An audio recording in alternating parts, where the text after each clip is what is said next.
true. No, you don't call anymore.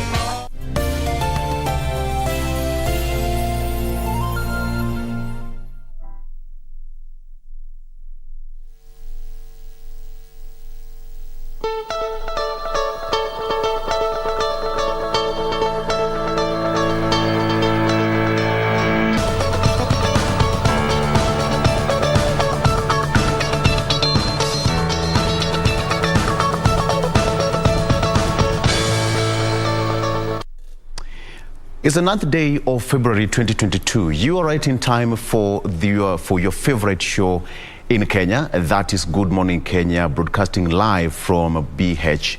This is KBC Channel 1. Good morning. My name is Victor Lowe. Welcome to the program. Now, a lot of changes is expected to take place since most of the government officials and other parastatal chiefs, government officials, call them anybody who wanted to vie for any political seat, had their last day yesterday in office. And now the president has some choices, either to give the remaining CSs double duty or pick fresh blood to fill those vacant positions for the remaining part of his term.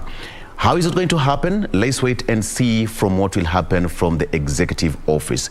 Welcome to the program. My name is Victor Lowe, and in politics a lot happened. It's now one-on-one. That is the president and his deputy. We'll be discussing that later on in the headlines, what's happening on our local newspapers here. But before then, first things first, the entire team is here. Good morning, ladies. Good morning, good morning. Morning. Happy resignation week. I'm telling you, it's... And oh, our colleague, Boni Musambi, also left. Yes. It is official. Those who want to go the political way, time is up, and it's about time they now decide, or rather they go to ground, kupigania kura. But nonetheless, good morning and welcome to the program. I am Jane Wamboi. As always, we appreciate that you choose to start your morning with us right here every single day, Monday through to Thursday. We have nothing but the best lined up for you, so you definitely want to stay with us through and through. And given today is Wednesday, we get to focus on women, and that is what we have lined up for you. So we have beautiful conversations that will be coming up in not too long. We'll also be giving you our social media handles so that you can interact with us, check in, and let us know where you're watching us from this morning. Welcome once again to the program. Doreen. Speaking of nothing but the best, as usual, that is what we always have in store for you. And it being a Wednesday, as Wamboi has rightly put it, it is all about women, and that is also what you're going to be focusing on today. A lot lined up, a lot of conversation, actually beautiful conversations from what is also making news in the different dailies that we have, and also how our roads will be looking like. We definitely have to also focus on that. And this morning, our focus will be on what is happening along Kipande Road. Unlike most of the roads that we've seen here in the city and Nairobi specifically, this is one of those roads that really a lot hasn't been happening in terms of various activities that is allied to rehabilitation, either expansion or reconstruction altogether. So this morning, we look at a particular stretch when it comes to the traffic flow. Many thanks for making time. I'm Doreen Arange Okemi. Exactly. Doreen, there's some pictures on social media going around that some parts of Mombasa Road are not so okay, guys. You remember there was this day, was it sometimes last year, where lawyer Ahmed Nasir went to court and sued road contractors when his vehicle was hit by a pebble. So how is it going to be, because the road construction is still happening anyway? I mean, when you look at it again, there's barely nothing much we can do about it, because just speaking from what you've said, that is Mombasa Road. Still a lot is ongoing on that particular road, especially when it comes to the expressway. I'm so sure perhaps by now you have seen different images running through social media. Oh, I almost said social media.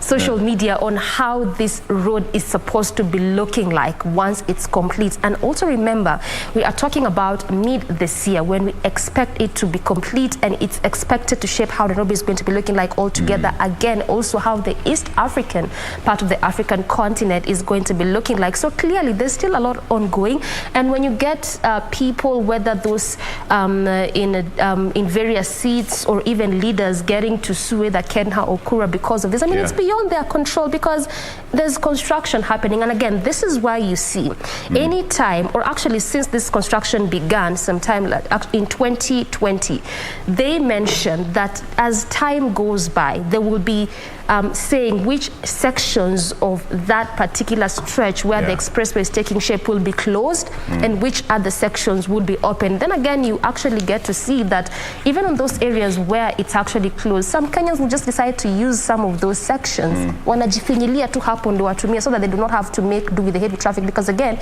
when they end up closing some areas, then obviously there'll be heavy kind of traffic. For instance, the section between Kenyatta Avenue and University Roundabout has been closed for some time because of that. So I don't think it's really one of those good things to do, but nonetheless, I mean, it's still an ongoing process. So we just wait for it to be complete, so we don't get these leaders getting to either Kenha, Kura, or even NMS, those designated to ensure that our roads look better in terms of construction and reconstruction. Kisikia Dorina akiongelea barabara, man. You think it's a whole relationship, a human? Okay, so Ray, take it away then. Good morning indeed. You're watching KBC Channel 1. You're just in time for comprehensive news updates, stories that have been making headlines in the last 24 hours. Just to remind you that we are live on our various social media platforms, including our official station handle, Twitter handle, that is KBC Channel 1, is open for your feedback. We start off with matters of politics, and just I want to recap. How do the numbers look like as we get into matters news? Remember, the IEBC failed to reach its target of, in the second mass voter registration exercise of 1 million, just getting 1 million new voters in the second mass registration exercise. However, the IEBC maintains that the continuous registration of voters is going to go on in the 290 constituencies, and this is going to be taking place at the various Huduma centers. So if you haven't or you did not participate in the first and the second phase of the mass voter registration exercise, well, it is on within the constituencies at the Huduma center. Top 10 of the counties in terms of voting block. Do you happen to fall in where the rich vote counties, the richest ones? That is, Nairobi City has 2.5 million voters. However, Mount Kenya, and that's the number I want you to focus on as we continue with the news this morning. When you talk about Mount Kenya, so far, 5.85 million registered voters. Good morning, you're watching Good Morning Kenya. Now let's talk about news, and I'm Regina Manyara. Now the government of President Uhuru Kenyatta is left without 3 cabinet secretaries who have resigned to seek political offices. The 3 heeded a directive from the Independent Electoral and Boundaries Commission requiring all non-exempted public officers seeking elective positions in the August polls. It is a day that will go down in the history of Kenya, when the country witnessed voluntary resignation of 3 cabinet secretaries within a single day, not fired by the appointing authority. The highest resignation coming from the new position of Chief Administrative Secretaries, an office created by President Uhuru Kenyatta in his last term of office. Not left behind was also a number of principal secretaries and other non-exempted state officers who are compelled by law to resign 6 months to the date of the general election if they have to be cleared. Former Transport CAS Wavinya Ndeti and former State House Chief of Staff Nzioka Waita, who are eyeing the Machakos County Governor's position, also resigned. Former CAS Patrick Olentutu going for the Narok County Governor. Mining and Petroleum CAS John Mosunik, who wants to unseat Bomet Governor Hilary Barchok. Former Tourism and Wildlife CAS Joseph Poinet also resigned to focus on his gubernatorial campaign in Elgeyo Marakwet County. And Lands CAS Gideon Mungaro, who wants to be the governor of Kilifi County, all saying goodbye to public service. Also resigning are staff of various parastatals who are joining the political terrain.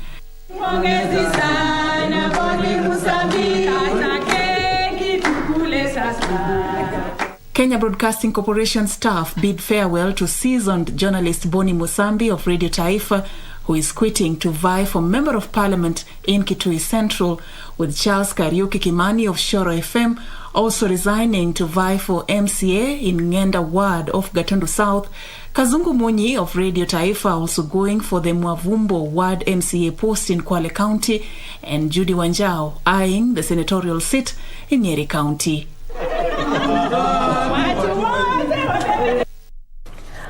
All the best, especially to our colleagues there who are going to be, in the race, so to speak, for elective positions in the next general election that is slated for 6 months or so from here, August 9th. Now, still keeping up with matters, of the elections, but now from the corridors of justice, is that non-exempted public officers wishing to contest in the August 9th general elections might have until midnight, yesterday to resign. Now, the Court of Appeal quashed an order issued by the Employment and Labor Relations stating that the rule was clear and non-exempted public officers must quit office 6 months before the elections.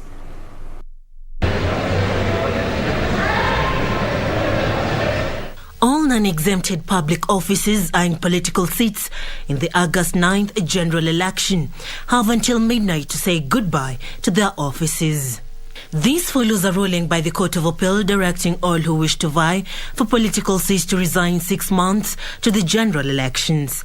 In a ruling delivered by Justice Daniel Musinga and Justice Karanja, the Court of Appeal set aside orders issued by the Employment and Labor Relations Court, stating that the court had no jurisdiction, adding failing to find the issue unconstitutionality and adding finding that there was no public participation.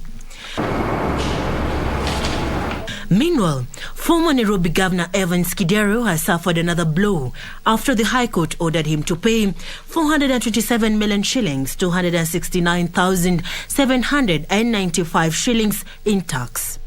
The ruling by Justice David Majanja comes after an audit conducted by the Commissioner for Domestic Taxes on his financial and business dealings.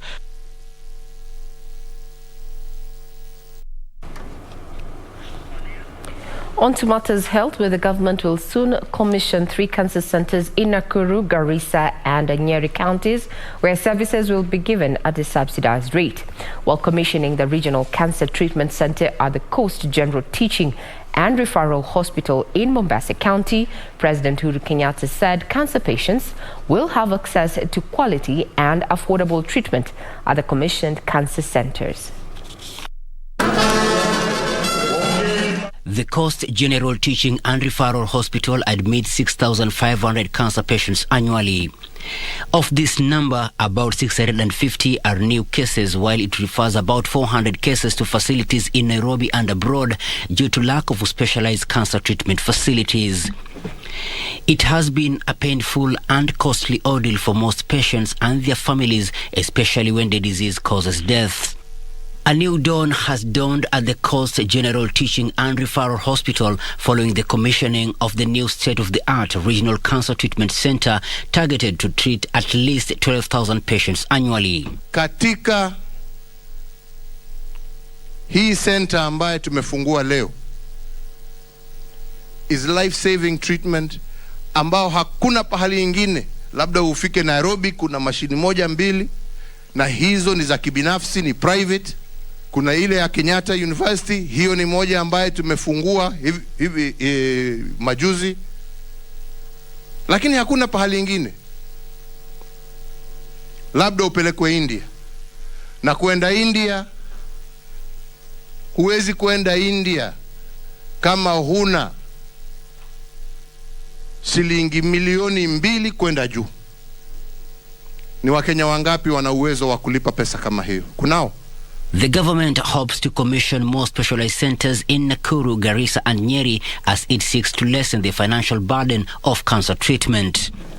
When we talk about access to health within the dream that you gave us, the universal health coverage, this is the centerpiece of universal health coverage. Access to health, affordable health, and excellent standards of health. For the first time in our history, watu wanatoka hospitali ya kibinafsi wanakuja katika hospitali ya umma. Your Excellency, I want to confirm that we are overwhelmed by the referrals that come to us from the private hospitals. Your Excellency, I also want to confirm we are overwhelmed by the kind of support we're getting from professionals, from consultants, from doctors that have specialized, from private sector wanting to practice here in our facility. While opening the new facility in Mombasa, President Uhuru Kenyatta urged Kenyans to register in mass under the National Hospital Insurance Fund scheme in order to access quality treatment at the facilities. Hapa utatibiwa vile utatibiwa India, na ukiwa na kadi yako utatibiwa na uende nyumbani bila kulipa hata ndururu moja. Yeah? Sijui kama tunaelewana wenzangu. Bila kulipa hata ndururu moja. Pale pia tumeona upasuaji wa moyo unaendelea. Na unaendelea katika hospitali ya Mombasa. Kitu ambacho miaka 4 tu ilikuwa ndoto. As he reiterated his commitment to upscale universal healthcare coverage across the 47 counties, the president urged medical institutions to align their curriculum to emerging technological and scientific global health trends. Onto the political scene, now it's bare knuckle as Deputy President William Ruto says he has never absconded duty and his stores are practical parts of boardroom theories. Now, Ruto, who led his Kenya Kwanza Alliance for a series of rallies in Kakamega, urged Kenyans to vote for development and shun leaders he described as deceitful.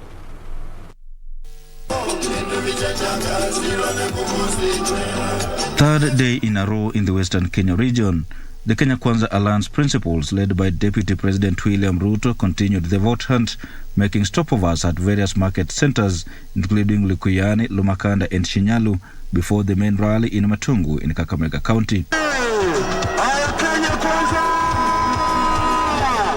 The Alliance principals told the electorate to shun leaders whom they claimed have no track record and development agenda, even as they sustained their attack on their Azimio counterparts. Deputy President William Ruto maintaining he has been part and parcel of development projects initiated by the Jubilee government. Wacha niwaeleze watu wa Azimio. Hii serikali mimi na Uhuru tulitengeneza. And Uhuru made an equal contribution as I did.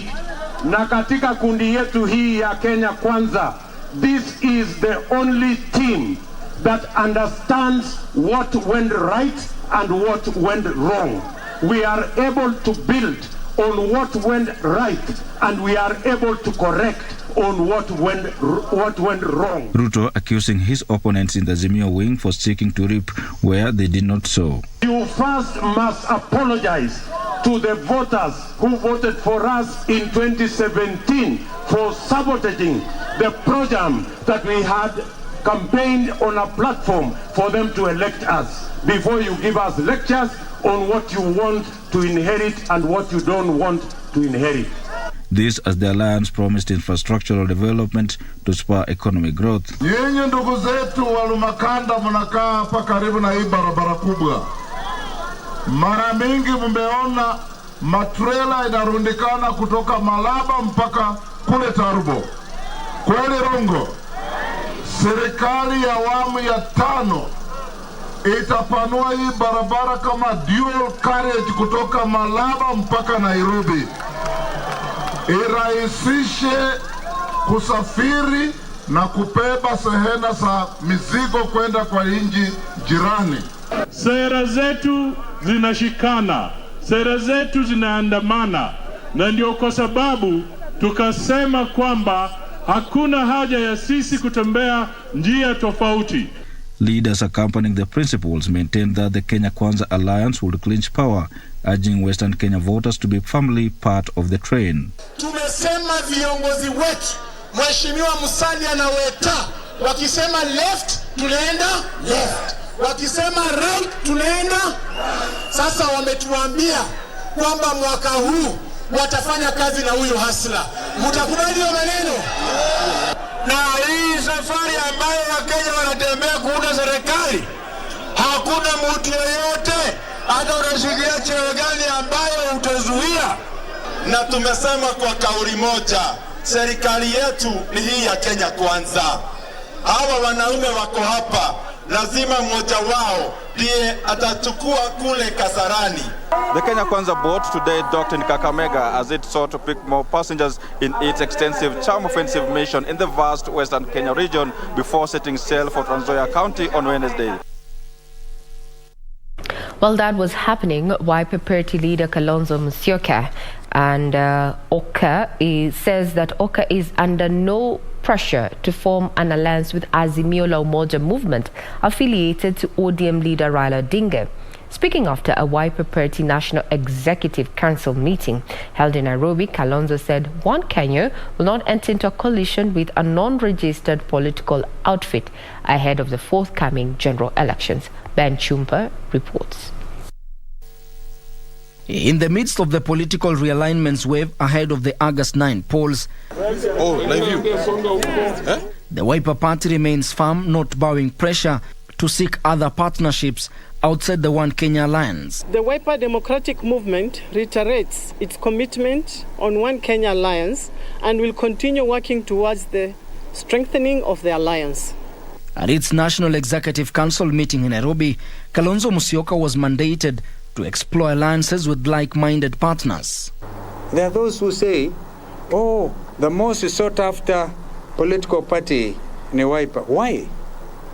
Why is it not the case that Wiper wanawahitaji wenzao wengine wengi? So hiyo prejudice ndio ambayo kwanza tunataka tuiangazie. Their meeting coming days after Oka principal signed a working agreement set to be officially deposited with the Registrar of Political Parties on February 28, 2022. We will negotiate as equal partners and nothing less. As we do so, we will negotiate with partners in good faith and will engage in structured dialogue devoid of any machinations. On claims that One Kenya Alliance has placed conditions and irreducible minimums for it to join Azimio la Umoja movement, Kalonzo Musyoka said Oka is cautious not to enter into an agreement with an unregistered political outfit.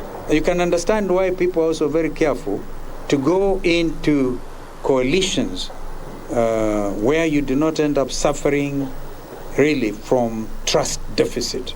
We said we are looking for partners of equal-minded.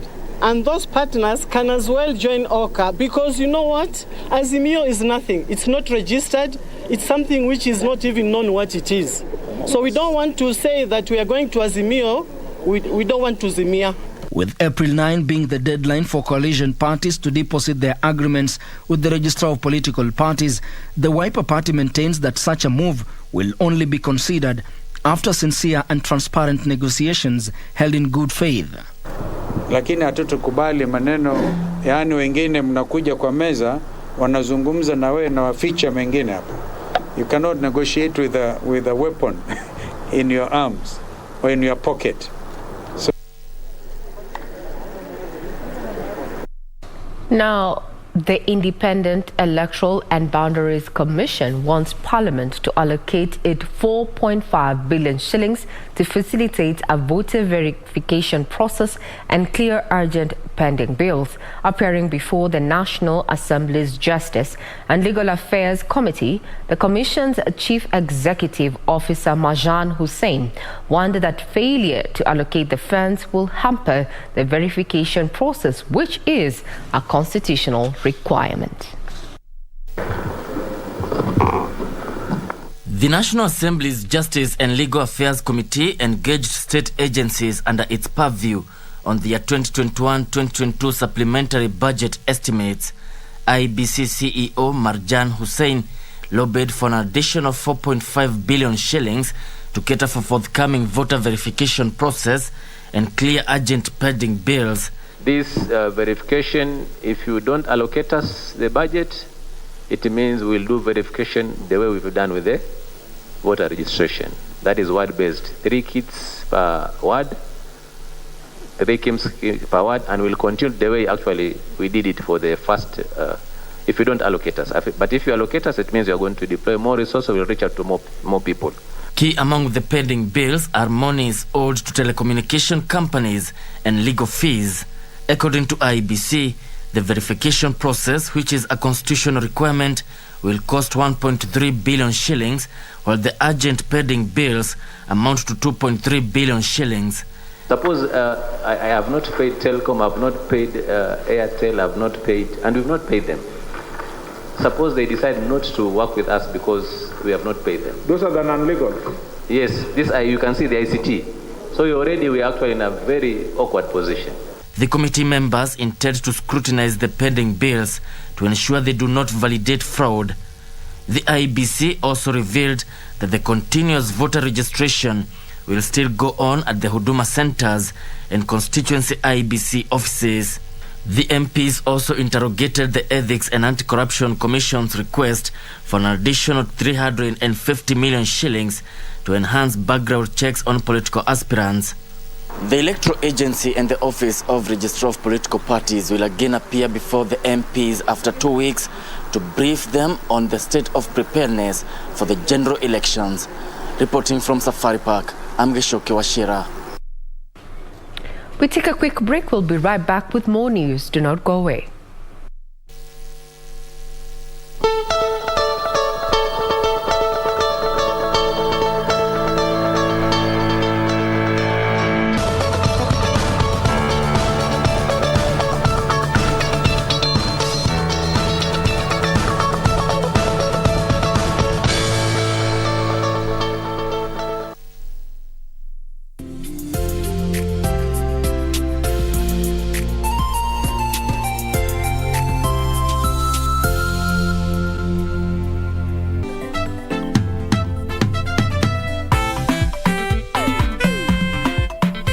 Welcome to Kenya, my guy, and the most important to this school. Thank you, bro. Yo, what up, Africa? What it do, what it does, what it done, what it did. It's your boy. Super producers. Can we get on with the lesson, please? My name is Jules with a Z, but you can call me Juju. Wacha upompafu. Julia, you are Julia. In fact, Mr. Man, call her Julia. Solendan, Mashambiki. I mean, they got the voice, but look at her. She got the looks, bruh. And the video is all about visuals, bruh. Visuals.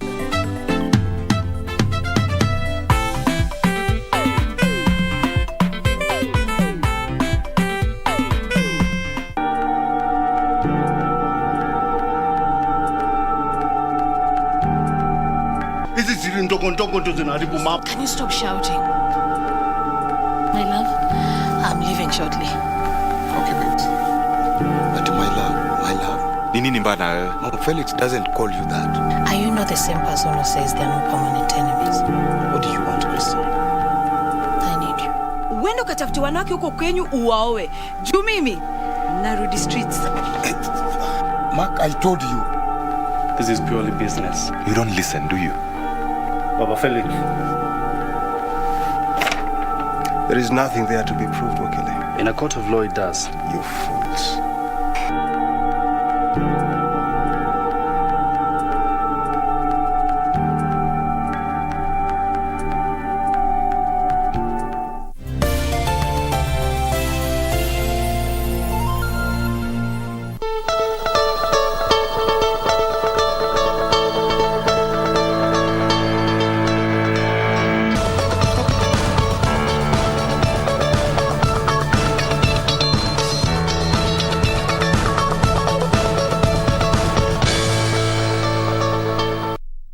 Good morning, I'm Regina Manyara and you're watching In the Headlines on Good Morning Kenya, KBC Channel 1. It's the 9th of February 2022 and we pick it up from where we left off. Glad to have you on board. Now, stakeholders are calling for efforts to accelerate access to justice for victims of gender-based violence, according to the Executive Director at the Association of Media Women in Kenya, Judy Kaberia. The surge in cases of GBV is alarming, yet perpetrators still escape the wheels of justice. Cameroon is challenging the judiciary to fast-track the process of setting up a special unit to clear the backlog of gender-based violence cases that are pending in court.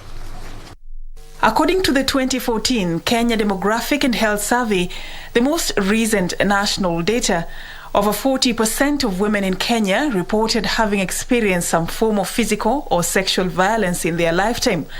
According to the Executive Director of the Association of Media Women in Kenya, Judy Kaberia, the surge in GBV cases is still alarming despite the stringent legislative and policy framework which criminalize GBV in the country. Whereas progress has been made to tighten the laws against GBV, establish structures such as the gender desks, polycare, and an emergency reporting system, the upsurge of cases is an indication that either these changes are insufficient or incommensurate to the weight of GBV crimes. We must make it easy for victims of SGBV to access justice. And that is where we are saying there's a big failure. It is for this reason that AMWIC, in collaboration with the Urgent Fund Action Africa, is challenging the government to eliminate the bottlenecks of access to justice for victims of GBV. We urge the judiciary and the government to hasten this process by allocating the necessary resources to pave way for the establishment of the special unit to clear the backlog of GBV cases and hasten the process of justice. It is very important that we're investing a lot of our efforts in prevention and mitigation of GBV. The stakeholders are also calling for professionalism in the handling of GBV victims. And we have established that victims of GBV fail to report cases due to fear of the police, bribery, and further victimization. Now back to matters business, where Kenya Shipyard Limited has received orders to deliver 17 ship orders and it starts to commercialize its operations. The firm's Deputy Director Peter Muthungu says it plans to extend its operations in the region after the completion of the 2.4 billion shillings MV Uhuru 2, which is set for August this year. The MV Uhuru 2 is set for its first voyage in August this year, with the ship expected to be the first vessel to be fully assembled at the Kisumu shipping yard. Kenya Shipyards Limited says locally assembling the vessel has saved taxpayer 1.3 billion shillings in ship imports. That saving, where did it go? Of course, it went to schools, it went to health facilities, it went to other infrastructure projects, it went to social welfare, Inua Jamii, it went to youth empowerment programs. It went to many other projects and initiatives, programs for the sole purpose of enhancing service delivery to our people. That money could have gone to an individual. The firm says it's seeking to leverage on the 40% tax waiver on shipbuilding equipment by Treasury to increase its operation in the region. We are using those internationally accepted best practices of ship construction, and I can tell you for free that this will be the first ship in this lake that is certified internationally, with international standards. If you take this ship to any other ocean in this world, the ship will be accepted. KSL says it has so far received 17 ship orders from both within the region and local government agencies. We have about 6 orders which we have received. From within the country, we have about 11, and that is why we've commenced with 2 in Mombasa. There we are doing one of the Kenya Navy ships, and also another ship from one of our ministries, departments, and agencies, the Kenya Revenue Authority. KSL says its partnership with Damen Shipping Construction Company that has shipyards in South Africa and Egypt and 39 shipyards across the globe will enhance Kenya's quest to be a regional shipping construction hub in its long-term strategy. We decided to have them as our partner simply because we wanted to bridge that gap that we experienced for over a century and a half, having facilities that we cannot use simply because we had no capacity, and we gave them conditions that when they came over here, they should not bring with them workers. The Uhuru 1 vessel that was rehabilitated at a cost of 50 million shillings by the KDF has so far made 90 voyages across Lake Victoria, transporting 1.1 million litres of fuel since it was commissioned in 2019. Decided to have them as our partner simply because we wanted to bridge that gap that we experienced for over a century and a half, having facilities that we cannot use simply because we had no capacity. And we gave them conditions that when they came over here, they should not bring with them workers.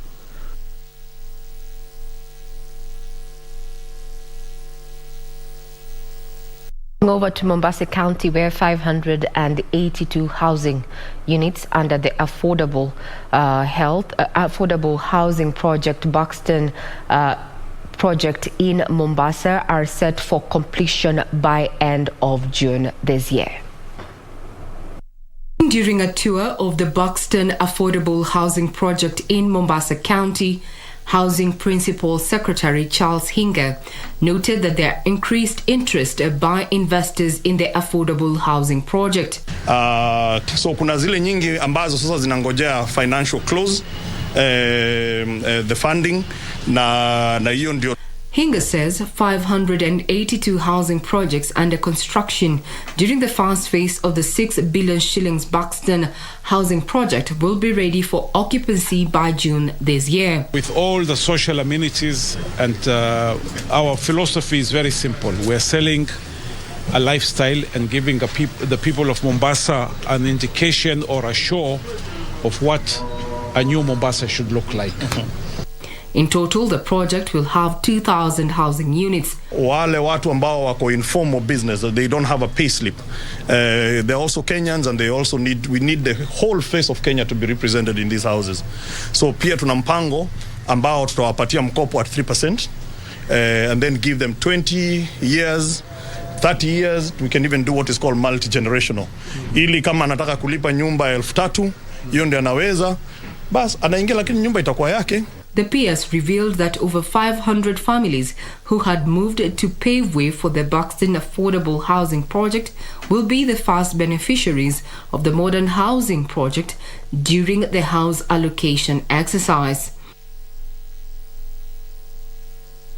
Now that is Buxton housing project down in Mombasa County, and we also know that the president took a tour of Mombasa and decided to enjoy a meal at a famous hotel in Mombasa town. If you've been to Mombasa, that place is Barca. Now that puts us to matters sports, where Zimbabwean professional visitor Mopanya pulled away from the rest of the field after carding 2 under par 70 at the par 72 current country club course, going into Wednesday's final round of the 2021-2022 Safari Tour Series. The winner is assured of 250,000 with bonuses for under par scores in each round.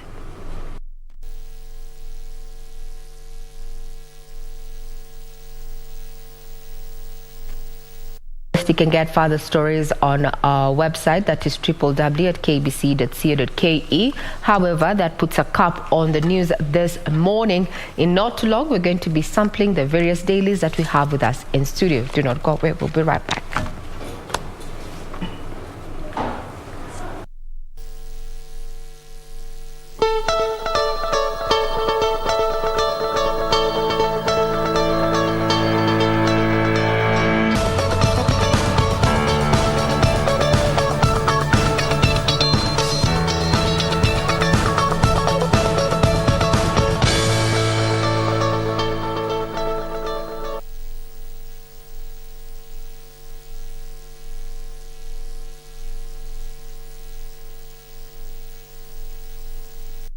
This is still in the headlines, but now we get to have a quick look at what the papers have for us today. The hashtag still remains to be Good Morning Kenya on Twitter.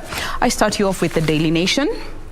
Not so many stories have been featured here, with the main read being about the polls and the question of where the numbers are. They've gone ahead to give a very beautiful breakdown of the numbers that have already been identified by the IEBC. But of course, these numbers will have to go through another refining process before they gazette the actual number of voters that have been registered, the new voters, and also consequently giving now the actual figures in the different region. And just briefly looking at the numbers that have been captured here, now the total number of listed voters currently stands at 22,162,362. This is inclusive of the 2.5 million votes that were registered between the periods of towards the end of last year up until this recently concluded exercise, with Rift Valley having registered 694,000 new voters. We also have Western having recorded 329,000 new voters, and these are rounded off figures just for the in the interest of time.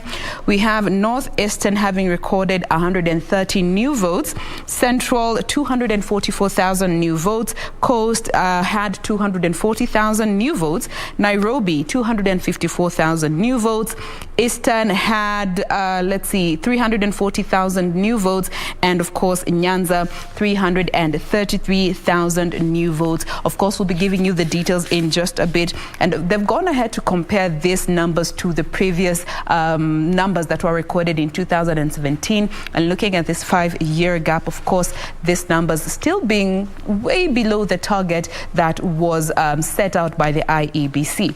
Now, away from that, these other stories in regards to the story that was still on the Daily Nation yesterday in regards to the iffy relationship between the president and his deputy, with now the deputy saying, bring it on, daring Uhuru to stand and actually say that he did not contribute to the successes of the Jubilee administration. But critics are saying, you are talking about the successes, but you are not associating yourself with the failures of the same administration as well.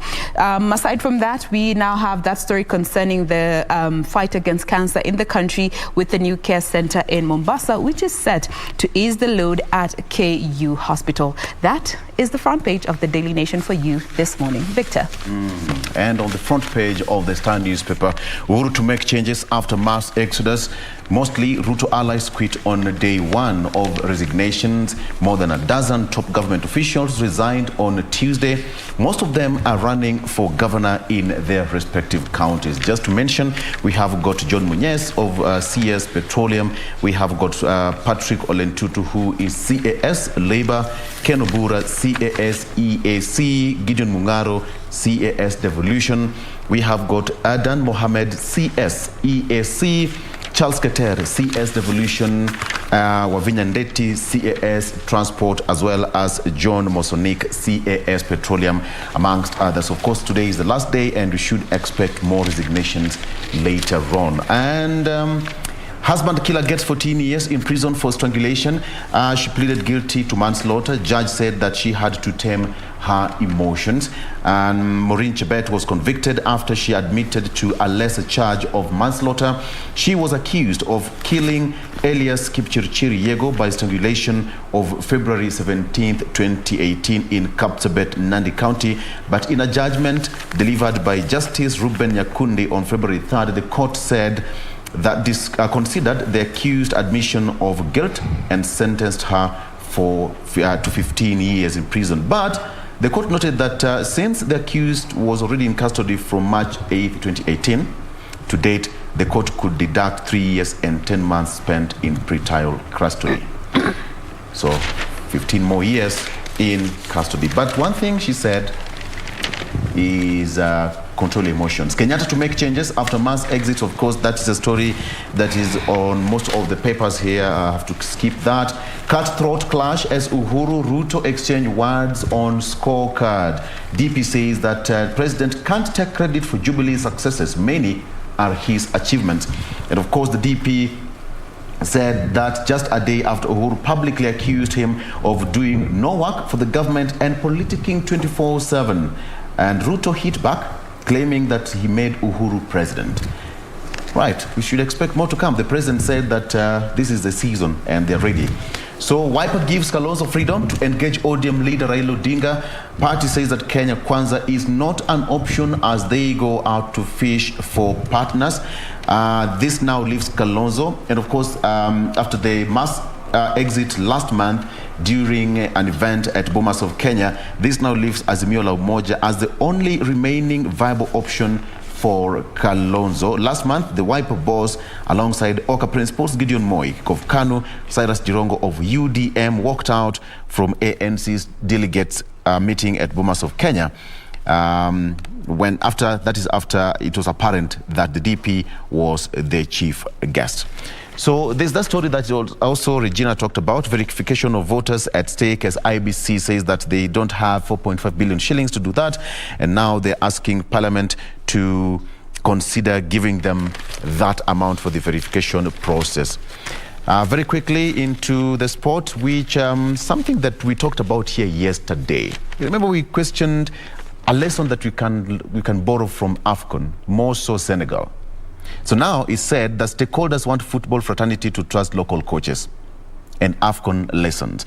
So the story says that the football stakeholders actually have challenged appointing authorities to give local coaches a chance to handle local clubs and national teams to avoid the revolving door of foreign tactics. So they said that for 8 years, Cisse was the national coach. They never fired him. They never hired any foreign coach, but they actually nurtured local talent.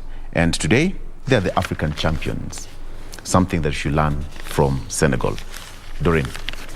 All right, let's begin with some politics and the president and the DP going at it at each other anytime they get a chance. The deputy president now says, I equally deserve credit for Jubilee's success, and he also appears to aim Babs at head of state following the latest Monday jibe about his deputy's dismissal performance in their tenure. And part of what the DP also said is that he asked his boss to tone down, that is the president, to retire honorably or go down when his project fails, adding that Kenyans are tired of a clique of individuals who think they own the country. And on the other side, when it comes to what the president also says about the DP is that he has been, the president has accused, or better still, Ruto has been widely captured addressing rallies from rooftop of his car, during which he accused Uhuru again, obviously, and Raila of political conmanship and staked credit of Jubilee government programs in the energy, transport, and health sectors. And again, what the president now says to the DP is that he said that the DP had failed to heed his call to shelve early campaigns at the start of Jubilee administration's second term, and asked him to brace for real political battle and campaign period as the campaign period gathers momentum. And part of what, let me just say a good number of Kenyans are asking is that what really happened to the relationship between the president and the DP from that time when they would wear matching shirts, matching ties, to a point where they can actually talk at each other anytime they get the chance. What really happened between these two? And away from that, National Assembly Speaker Justin Muturi now drops resignation bombshell on ward reps ahead of polls, saying that also for them they need to resign if at all they plan to vie for any elective positions, just as what we saw yesterday. And this also comes at a time where we've seen especially members of the cabinet resigning yesterday as they are set to vie for these various elective positions, key among them being Charles Keter, the devolution CS, Munyes, Petroleum, and East African community counterpart Mohammed quit their lucrative jobs to join governor contest in their home counties, leading the way for dozens of senior public officers who also left to try their luck in politics. And this is why Justin Muturi is also telling ward reps, that is the MCs, for those wanting to also again vie for those particular positions, they need to resign by closure of business today. And again, picking from that particular story, whereby the president unveiled the new cancer center in Mombasa, that is the Coast General Hospital. Remember that also this comes after early this year he also unveiled a similar project that was at the Kenyatta University Teaching and Referral Hospital. That was again also a cancer center. And part of also just what came out is that cancer is the third leading cause of deaths in Kenya, and this is after infectious and cardiovascular diseases. Now this is also part of what is informing what the state is doing to try and ensure they make health services easily accessible, especially to cancer centers. And again, remember, this is why every month every month is actually a cancer awareness month, and February just alone is one of those months that is set aside to sensitize and ensure that there's proper cancer awareness. And again, also it was mentioned that it is very important for Kenyans to also try and ensure they get to these facilities, perhaps for also cancer screening and early detection, because this will aid in early treatment and perhaps end up saving lives. And again, we talked about the story of the Teacher Service Commission unveiling the virtual learning platform, and part of what came out is how practical or even sustainable is this going to be, knowing fully well that we still have schools in the country whereby access to internet is still a tussle. And this is why TSC is in talks to connect rural school with fast internet ahead of this virtual learning. This is just part of what came out as an idea to try and bridge the gap when it comes to getting proper education. And again, also what informed this new idea is due to the effects of COVID-19, at a time when students and children were at home. So this is also what informed the introduction of this virtual learning platform. And again, remember, even as they talked about this, they didn't put a specific time and date as to when this was set to begin, but that is why they are trying to ensure they look at those loopholes and try to tie them before this project begins. And also we talked about the issue of food security in the country, and it's just a continuing to build up on how it has affected different countries, not just Kenya. And this article just highlights how countries of Ethiopia, Somalia also form part of the 13 million people that have been affected when it comes to hunger in Africa. And also, again, this has been attributed to the lack of proper rains as it was expected, especially in the months of October, November, and December. And coming to Kenya alone, we have seen the state coming up with various measures, what we call the short, mid, and even long term, to try and see how best they could curb the issue of food insecurity as a whole. Part of what informed their short and mid-term include the cash transfers, and long-term is the water tracking system. So when we get to the details, I'll be telling you also how this entire issue when it comes to hunger crisis is not only just affecting Kenyans, but the entire, not the entire African, but some countries in the African continent, and how various stakeholders are just coming in to see how best they can be able to assist people in these countries.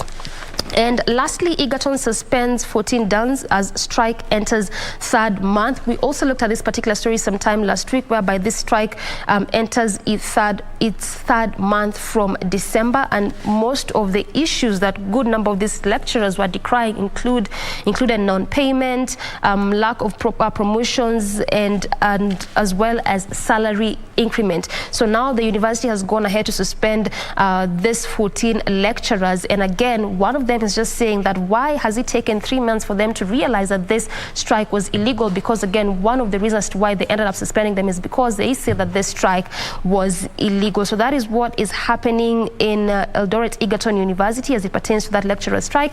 And in a nutshell, that is how the front page of the People's Daily looks like this morning. Ray.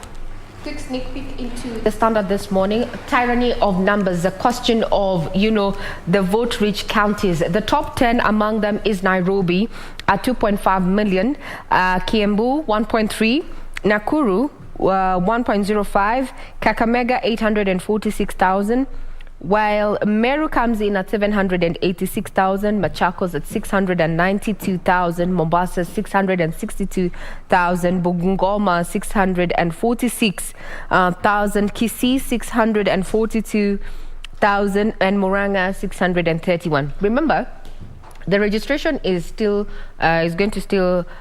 underway in the 290 constituencies at the Huduma centers, so these numbers will keep on refreshing. But now those are the top 10 vote-rich counties.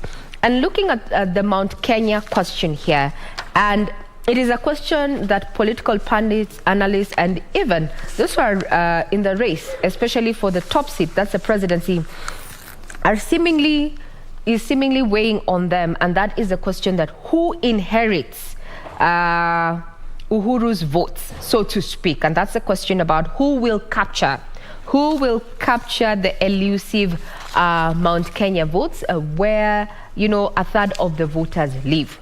So the region boasts of 5.85 million registered voters, and in 2013 and 2017, they gave Uhuru more than 90% of the votes. Now, the question is, with this seemingly fallout, actually it's not a seemingly fallout, but we have seen it's bare knuckle between President Uhuru Kenyatta and his deputy president there, William Ruto. So with that fallout, there's a lot of uncertainty over who will inherit the vote block. This comes at a time when Raila is still wooing this particular region.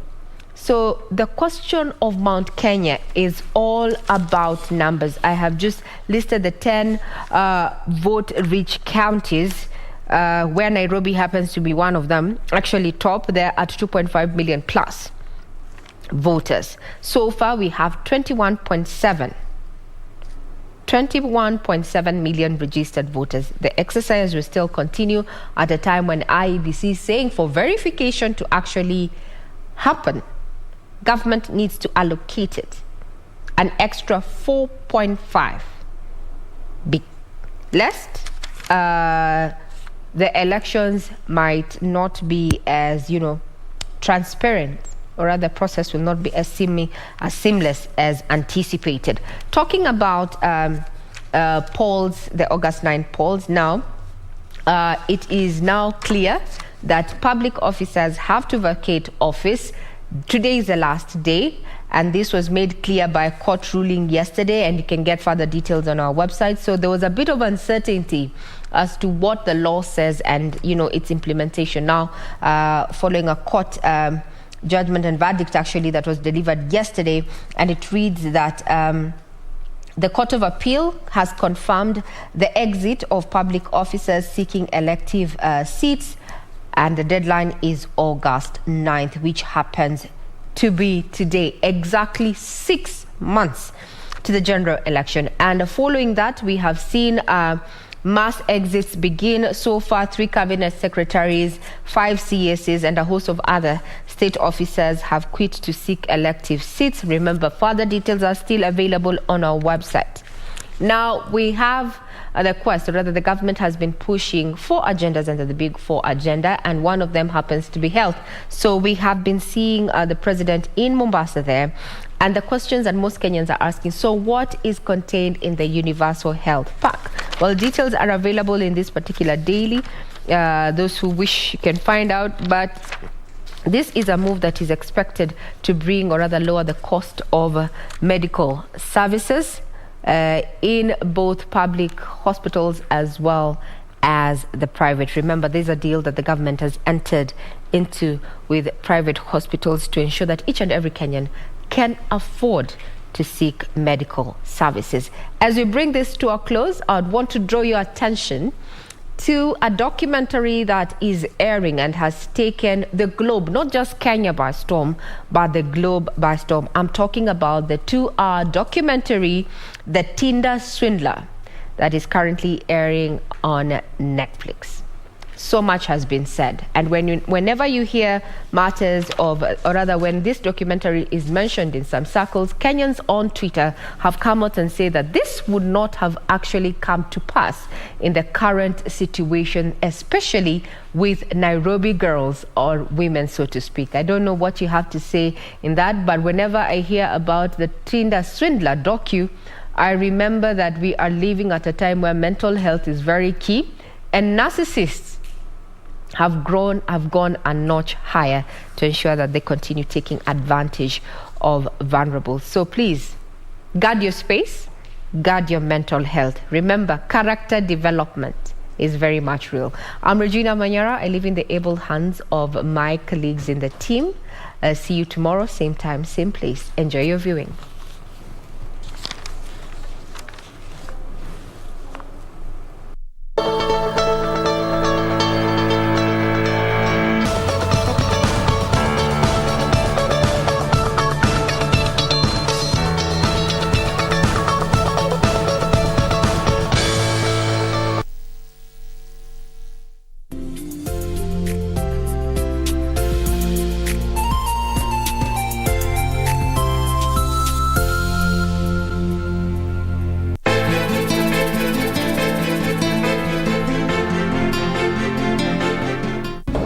Mimi nimekuja hapa nataka kuhudumiwa na niuliza habari ya kumaliza. Kumaliza nini? Piga nyote marufuku katika hii nyumba. Watakaje? Wewe wajua ninavyotaka. Sijui nilimpendea nini yule mwanamke. Haja yake ni kuniadhirisha tu. Nikutane na Lea. Wamuita nani paka? Wewe hapo.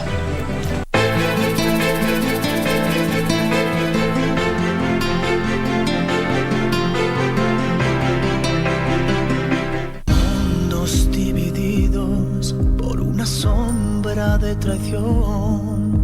And thank goodness I'm not as rude as you. And I'm not worthless either, you hear me? I need to cling on to somebody else, so I will not feel so obsessed with her. It's about that night when your mother died. She was going to leave your father for someone else. His name was Leonardo del Rio. You've got to be kidding, Florencia. You can't solve your problems this way.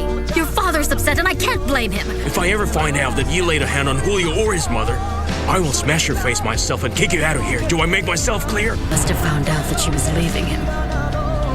And there is a chance it was Demian who killed my daughter. Lying heart. Fue sembrando el veneno y la ambición. Sauti ya Kenya. Juu milimani na hata mabondeni, Radio Taifa inatamba kutamba. Sasa unaweza kupokea matangazo ya Radio Taifa loud and clear popote ulipo Western Kenya. Radio Taifa usisahau unaweza ukatupata kupitia ukiwa Busia, Siaya, Vihiga, Mumias, Yala na maeneo yaliyoko karibu. Radio Taifa inapatikana kwenye 104.5 FM, na ukiwa Bungoma, Kakamega, Kiminini, Kipkaren na viunga vyake, pata vipindi na burudani safi kupitia 92.3 FM. Radio Taifa, sauti ya Mkenya.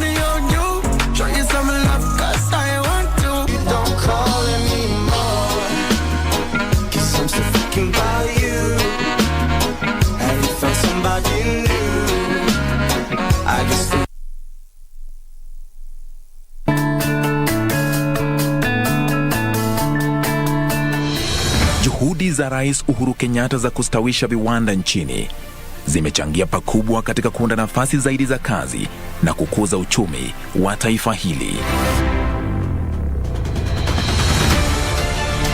Wiki hii kwenye Project 254, we have made a deliberate decision to prioritize the development of micro, small and medium enterprises as part of our Big Four agenda. We've also seen under the regime of President Kenyatta some favorable legislation that are now put in place. The environment for manufacturing is now becoming more conducive to investors. Kuna mashini zingine ziko pale zimekuja, mashini ambayo ni modern, sio kama zile za zamani tulikuwa tunatumia. Yenyewe kusema ukweli, kazi huru tumeona akiwa ametufanyia kazi poa.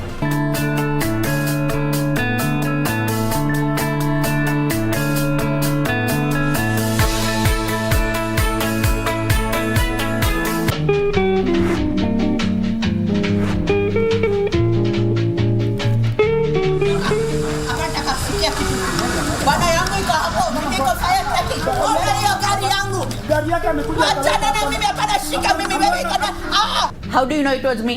It could be my twin or my sister. You know, Indians, we all look the same. Apana, Bwana. No, don't put things in my mouth, Bwana. Nani anasema assistant husband? Badala anguse huyu mama na akalie. Ashindwe kuamuka hata mimi iko kuja tandika wewe hapo. Nani iko tandika mimi ya? Mimi hapa niko blanketi wewe kasema tandika. Uwezi lalia, uwezi nikalia kichwa hapa. Hata hapo mtu wako slide iko kama egg, hapa niko hata nywele. Hii mdomo yako uwezi funga kidogo. Siko pilipili. Pilipili inawasha. Kwa hivyo uwezi nyamaza hapana. Iko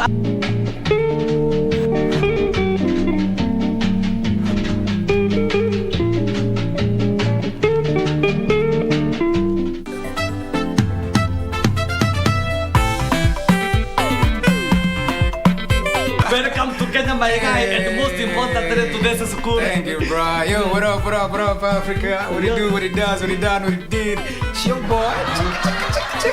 Super producers. Can we get on with the lesson, please? My name is Jules with a Z, but you can call me Juju. Wacha upumbavu. Julia, you are Julia. In fact, Mr. Man, call her Julia. Solendan, Mashambiki. I mean, they got the voice, but look at her. She got the looks, bruh. And the video is all about visuals, bruh. Visuals.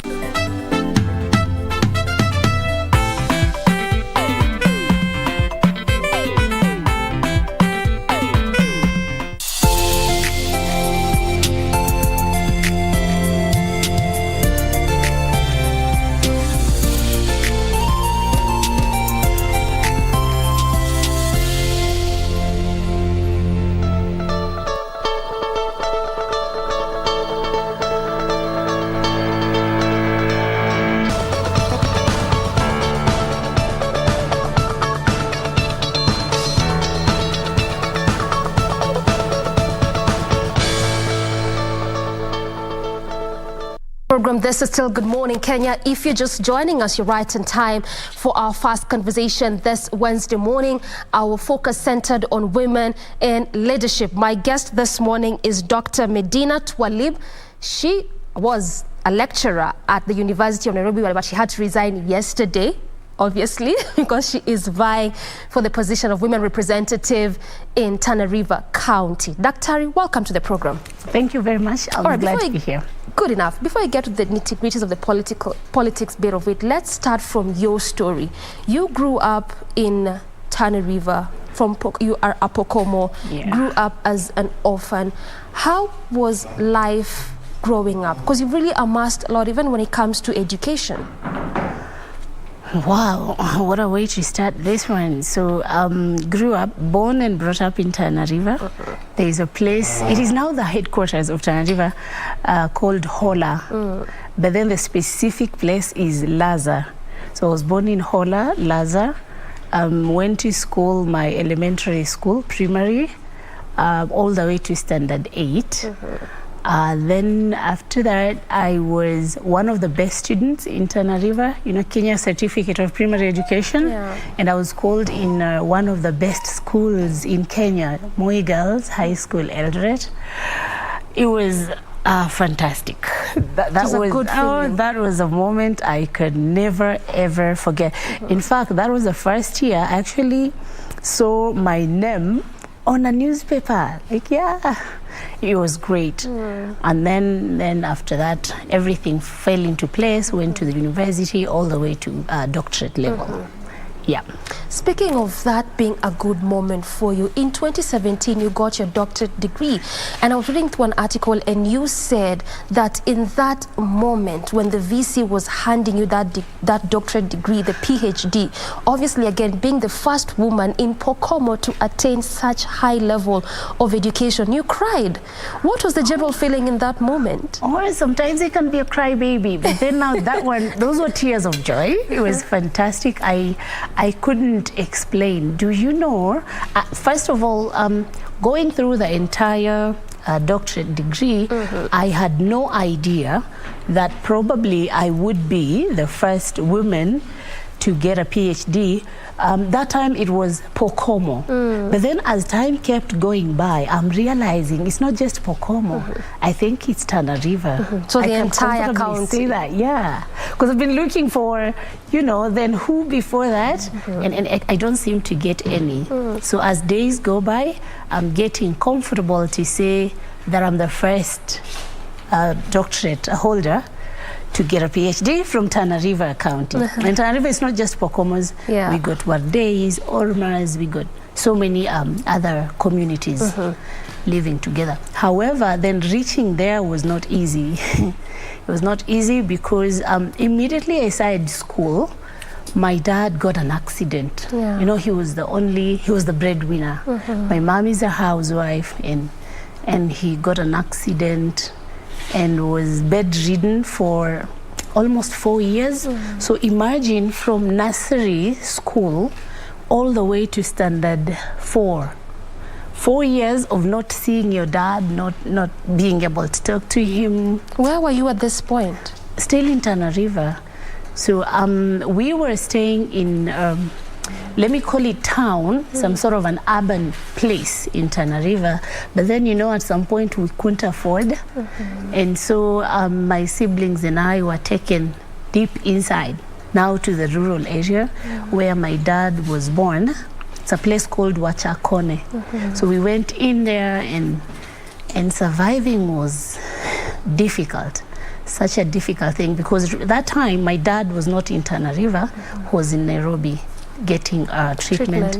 At some point he couldn't take it anymore, so he said he needed to be brought back to Tana River. Probably he was prepared to meet his maker, I think. So he said, I need to go back. And in around 1993, he came back home, and I was in school, I remember. Leaving school at around 4:30 in the evening. Where I used to go to school was around 4 kilometers to where I stayed, and it's quite a distance. And I meet this person on the street, and he tells me, your dad is here. So you can imagine the feeling, my dad. My memory is, before he got the accident, I know this person who is cheerful, and he would come and we would play together. So I ran home only to see many people, and I'm like, where's my dad? I gotta see him. And I went there, and he was seated on a wheelchair, helpless. All this time you didn't know what was happening to him. It was crazy. I had no idea. I'm thinking, really? I mean, ow. He was paralyzed. So from waistline down, because he had spinal injury, so you can imagine. And he's there looking helpless. And for a moment, I got down, like really down.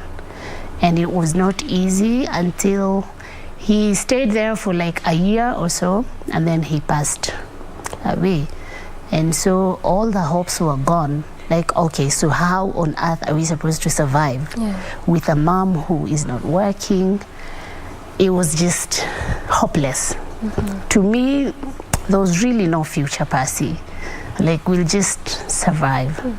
So going to school and back, and you don't have shoes, you don't have uniforms, they're all torn. But then you don't have the guts to actually ask mom, I need new uniform, because you can see how she's struggling. She's not working. It was crazy. But that's when life took a turn, and you survived on well wishes up until you've gotten to the point where you are.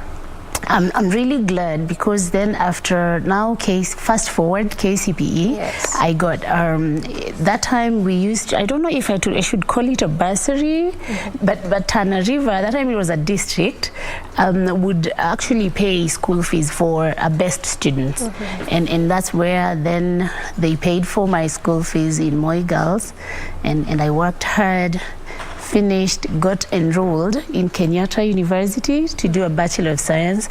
Again, I got some sponsors who came in, other than higher education loans, but that board is doing a fantastic job. So because we survived on that one.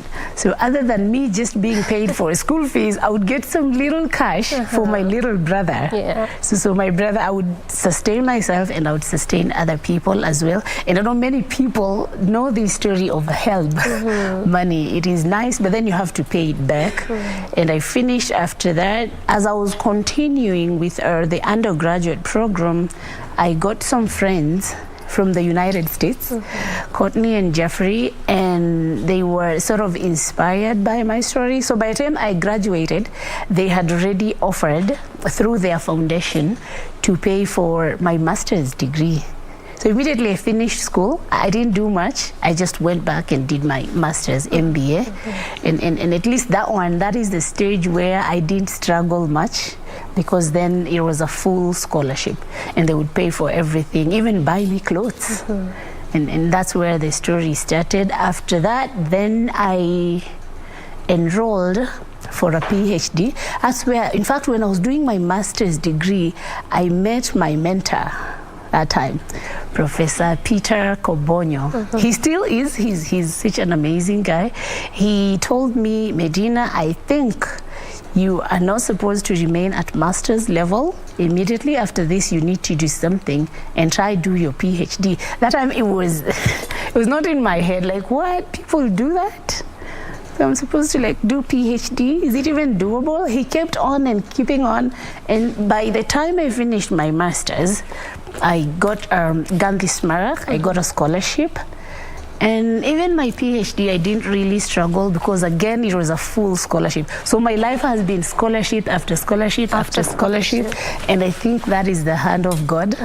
It is amazing how God can lift you from nowhere to somewhere. I believe in him. So we can safely say that Medina Twalib is actually a full person of God's favor. You can see that. We can see that. All right, looking at these challenges that you faced growing up, and we obviously know that even from the place that you come from, Tana River County, there's still a lot of issues, especially when it comes to child marriages, lack of proper access to education, lack of education thereof. When you look at these issues, is it part of what informed you to vie for this elective position? Oh, yeah. I would comfortably say yes, because then I'm imagining. Now, if I tell you the people that we went to Standard 1, let me just from there, then let me start with a girl child. Standard 1, by the time we are in class 8, I can't even remember where people kept getting out. Right now, it is a handful of people that I've started with from primary to high school to finishing school that are not grandmothers.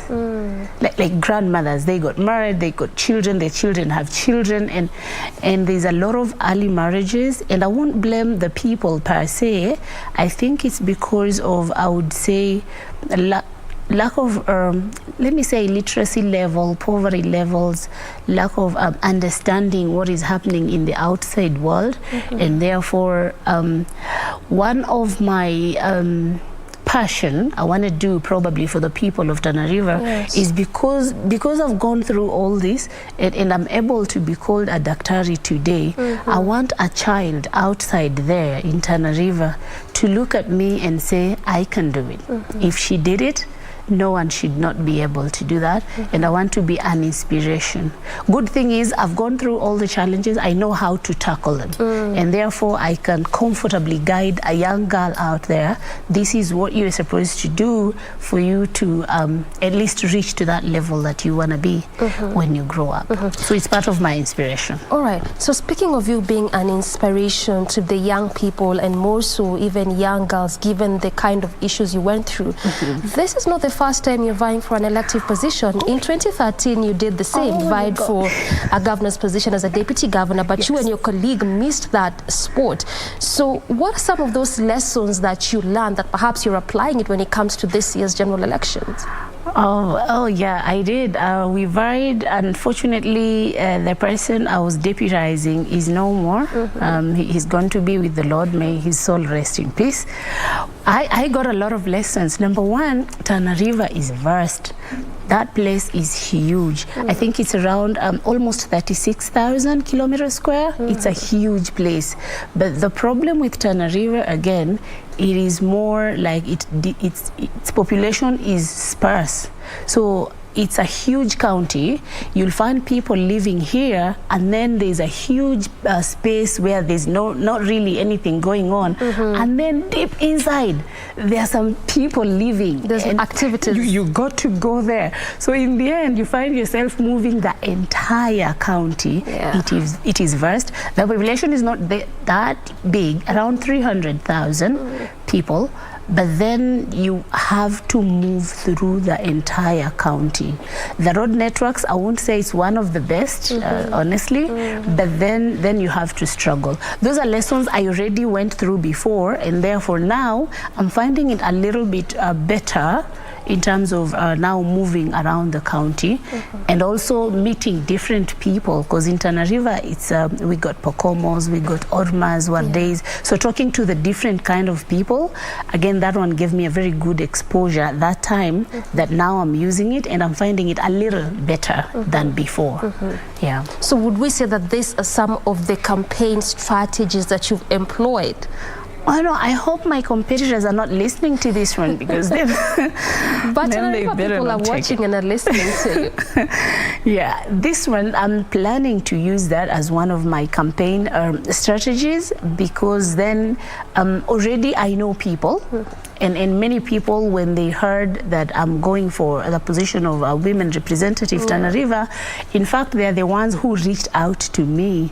And not to say, just for lack of a better word, Tana River mostly, other than the democratic right of everyone being allowed to vie for any position in Kenya, we have some sort of, can I call it clanism sort of politics? And therefore the elders will call you and they will interview you to get to see if you're fit for the position.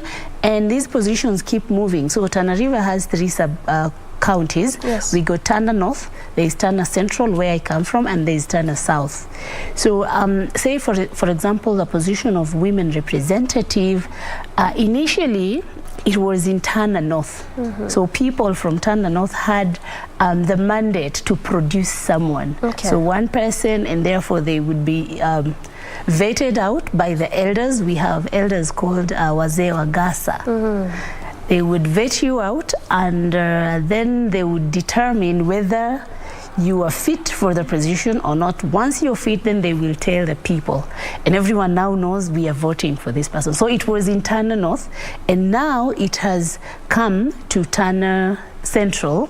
Initially, I didn't know about that. I just said I have to vie because it's my right to do that as a Kenyan. But then when I went there, coincidentally, it is the town where where I come from. And the elders called me and I was interviewed, and I'm telling you, the interview is just something else, especially for women. It's not right. We undergo a lot more than our counterparts men. But then right now, from my sub-tribe, they have given me the mantra and their blessings, and there was a huge celebration. I wish I could carry some video for you. Let's talk a bit about that. Yes, you've mentioned the clanism that is in Tana River County, and that is not just in that specific county. I mean, just as you're saying, there was celebration, so that means that the elders give you their blessings in a colorful event. And we also saw that sometime last year, whereby the National Assembly Speaker Justin Muturi underwent the same colorful event whereby he was being coronated by Meru Council of Elders. Is it a thing when it comes to politics, and what is the importance of that? I think it's very important, and just like you said, it's not just let me say Pokomos, or it's more of our culture. It's African. We do that more like politics of endorsement. We really believe in that. we do. And then the good thing about it is that many people who have been blessed by the elders, especially from where you come from, you go through. It becomes quite easy, and people accept you quite easily.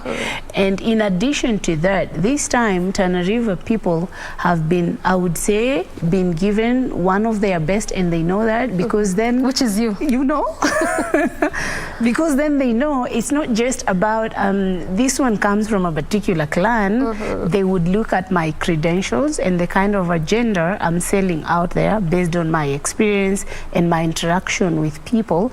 Then they know this time I have a slogan. I usually say Tana must rise. It is time. It is time. It is time. We're only waiting for August. As you're talking about waiting for August, you're still shopping for a political party. You're still not allied to any of that. But even looking at what that event did to you, as you're explaining, one of those important, beneficial kind of events, especially for us as an African continent, does it make you confident enough that this year something is going to be different, knowing fully well that you also tried an elective position in 2013 to no avail?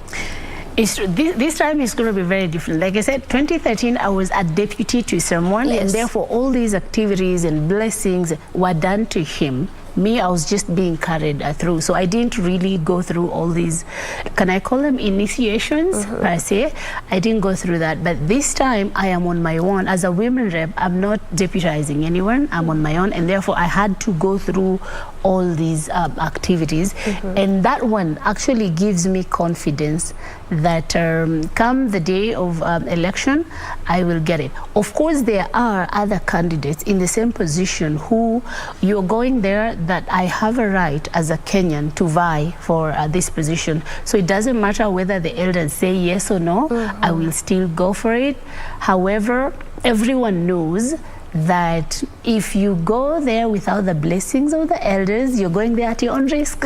And it has never happened before. So it is very good to have competitors. I'm glad, because then they keep you on your toes.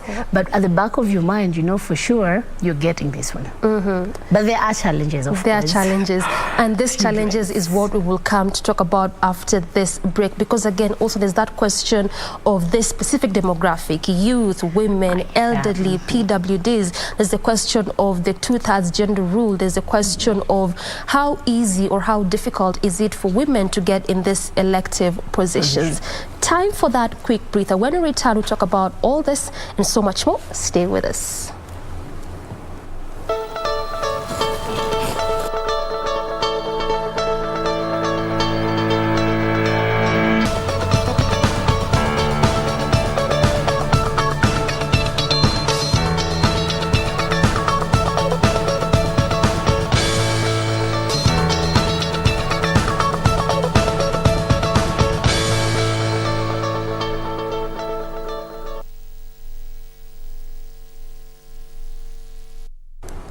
Whoa, the break was that short, and we are back still on set with my guest, Dr. Medina Twalib, aspirant women representative, Tana River County, and she's talking to us about her journey as well as part of what informed her to get into this position. Dr. Ari, before we went on that short break, I just wanted us to talk about the youth, women, and elderly. When you look at most campaigns and most of what leaders would keep talking about is, I want to do this for the youth, I want to do this for the women, I want to do this for the elderly. And yes, you're vying for a women representative position, so it only makes sense that you talk about agendas targeting the women. But what is so peculiar about this demographic, the youth, women, and elderly? So Tana River, I would say the majority, in terms of demographics, the majority are youths.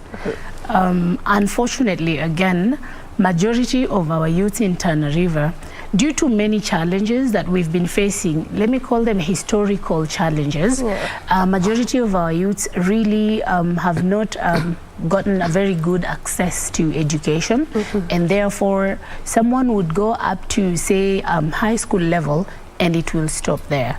So this is a group where it forms the majority of the people in Tana River. It is the youths. Number two, after the youths, are the women.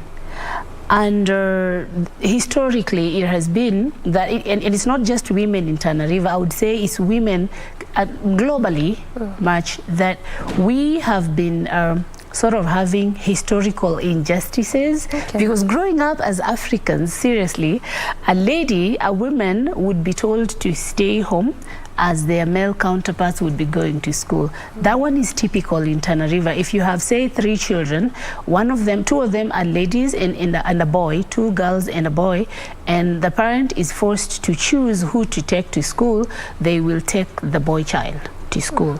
And the ladies, the women or the girls will be told to. So historically, women have really had not very much opportunities. However, we are now trying to catch up. And I'm glad that the government has heard so many funds, including Women Economic Fund, there's the Uwezo Fund, and now there's even this other fund called NGAF, the National Government Affirmative Action Fund. Even that one has really come out. And most of the time, I would say in Tana River, basically, the beneficiaries of NGAF as a fund have been women. The only problem that we have in Tana River right now is you give someone some money and they would go and they don't know what to do with it. And therefore, in terms of starting businesses, we really don't have majority of the women starting businesses that are sustainable. So they would do the businesses, and then 2-3 months down the line, they are back looking for more funding. And therefore, what I'm trying to do right now, and what I will offer them, is using my expertise. Like I said, I've done Master of Business Administration, and my PhD is also in business. I have been trying to look for women and trying to teach them how to do sustainable businesses. And this is one of my agenda, and I've talked to my people very well. I will be more focusing on the women and the youths, because if we look at the youths now, they're the ones who eventually then will take Tana River to the heights that we want. We should not forget the elders, because then remember, if we don't have them, who will be giving us those blessings that we need? And you got some. I'm telling you, I'm a beneficiary of that. Of those but the good thing about the elders now, there's a fund that is given to over 70 years old people. I think around 2,000 shillings per month to sustain them. I'm not sure if they get in Tana River, if they get access to that funding, because majority of the elders that I've talked to, they have no idea if such a fund exists. And therefore, I want to put it upon me to try looking for those funds so that our elders can live a comfortable life. I'm telling you, if you see a 50-year-old person from Tana River looks like a 70-year-old guy from Nairobi, because of the challenges that we go through, and poverty level is quite high in Tana River. So those are the things I'm trying to see how then we can help both the young, the old, and the women, specifically the women. That's my target. I mean, that's the position you're running for anyway, so it makes sense to look for ways in which you can help women in that county and perhaps even beyond. All right, let's come to the youth a bit. And yes, you've mentioned some of the things you're planning to do for them, especially when it comes to that business aspect of it that you've talked about, whereby they would get money and not know what to do with it. So clearly there's a lot that is happening when it comes to lack of proper empowerment of the young people. And you also mentioned the fact that youth form a majority. And going by the latest report by IEBC is that out of the 3.5 million registered youths in this first and second, actually out of the 3.5 million youths, they couldn't even reach a half of that when it came to voter listing and registration.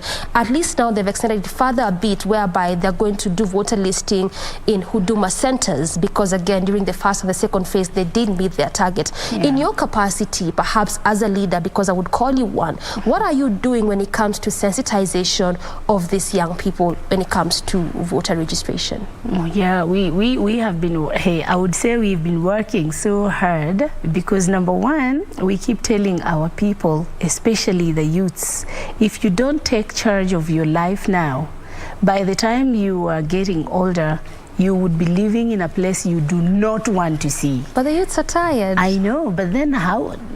You're tired of living? It's your life. You got to do something. The good thing about them, I keep telling them my story. Look at me at a very young age. If I was to give up then and say I'm tired, there's really not much, probably I would not be sitting here with you today. And therefore, what we are trying to teach the youth right now is be resilient. Keep on keeping on, and that good day will come someday. And as it is now, we have been trying to show them that things aren't all that bad as they used to be before. For example, if I am to quote one of the places in Tana River, somewhere in Kipini, you know, by the way, Tana River has both the river, it's the longest river in Kenya, the River Tana, and we also have access to the ocean. It's a big shore coastline, around 72 kilometers. If you go there somewhere in Kipini, do you know, you go there in the evening and there's that wind flowing and there's titanium all over. And I'm telling the youth, this one is just flowing. The wind is just blowing it and it's going. And I mean, we can do something with titanium. It has helped the world. So if only the youth can come together, try to see what gem or game we have in Tana River, combined together, we will not be thinking about any other things but development. And we only need the right policies in place. We need the right laws and regulation, but most importantly, we need the right leaders to be able to implement that. Because if a leader doesn't know what to do, then everyone will not know what to do. Like that titanium idea, I'm telling you, I just saw it and I'm thinking, this one can take Turner to the next level. Yet no one is actually looking at it that way. Again, many of our youths, like I told you earlier, they really are not into, they didn't do PhDs or degrees or something. So I keep asking the people, then what do we do with them? Do we throw them into the river? We cannot. We got to deal with that. Good thing about Tana River, and I know that for sure because I've lived there, is that our young men and women have got talent. Do you know that River Tana actually flows with a very high speed, but then you'll see a young man swimming across the flowing water? And I keep telling them, if you look at the Olympics, people swim in a swimming pool. The water is not even moving. And you're swimming in a river. I tell you, look at that. That's pure talent. If we can get 2 or 3 people from Tana River who are swimmers, Olympics, those guys will forget about winning. The Akina Phelps. Oh no, they will forget about it. We have talent. We do. They just need to be tapped and exposed to the world. And we're going to do great. Dr. Let me pick your mind on this, because I say the youths are tired. You say that they should not give up, going by your story, and not just in Tana River County, but across the country. We have that case of voter apathy. What do you think is the leading cause of that? Because again, we heavily rely on them when it comes to voting. But even again, the IEBC came out to say yesterday on their report is that for those that are vying for elective positions, and then they need to look for various other alternative ways or persons that they're going to get their votes from, and not necessarily the youth, as it were. Wow, now when you come here, when you talk about voter, let me just give you a little bit of, can I call it a story? So I've been campaigning a little, and I've been talking to people, and I've been, you go to, you pull a group of youths and you want to talk to them, and you tell them, say if it's morning, good morning, my name is Dr. Medina, and now I'm vying for the position of, they will stop you there. Now, don't continue, and you're like, okay, so let me just listen, and they will tell you, we actually didn't hear. And now you think, let me just speak a little louder. My name is Akra. And no, we can't hear. Our ears are covered. We cannot hear you. They're not telling you directly, but then, in other words, you got to give something to open their ears. In Tana River, we call that bare. So you have to give them something for them to even give you the audience of saying what you're vying for. And what you want to say. And that is the entire system, the entire time.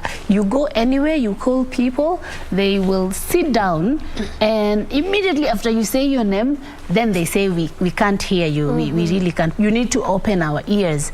And that opening ears is a chunk of cash you got to part with. I'm imagining in Tana River right now, we got 1,139 villages. They call them clusters. So in each and every cluster, you sit down talking to people, you got to pay this kind of a thing. By the time they elect you, you have paid all that bare for the 1,139 villages, assuming by the time you're getting elected and you're getting your first, you're already broke. You have no idea. You don't even think of what do I do to develop my people. You're thinking, what do I do to get myself out of debt and recover the money I used in the election campaign. So if you see these politicians doing their thing sometimes. But is it a question of bad leadership or youths just not being properly sensitized and empowered? I think it's both. It's both bad leadership. We have experienced poor leadership because there are some leaders who, because this thing must have started somewhere. It must have started somewhere, and I think it is the same leaders who started this habit. And now it has got into people that you got to pay this thing before we listen. You've got to give me something. You know. The moment I hear you vying for this position. And they're not even making it any better for us.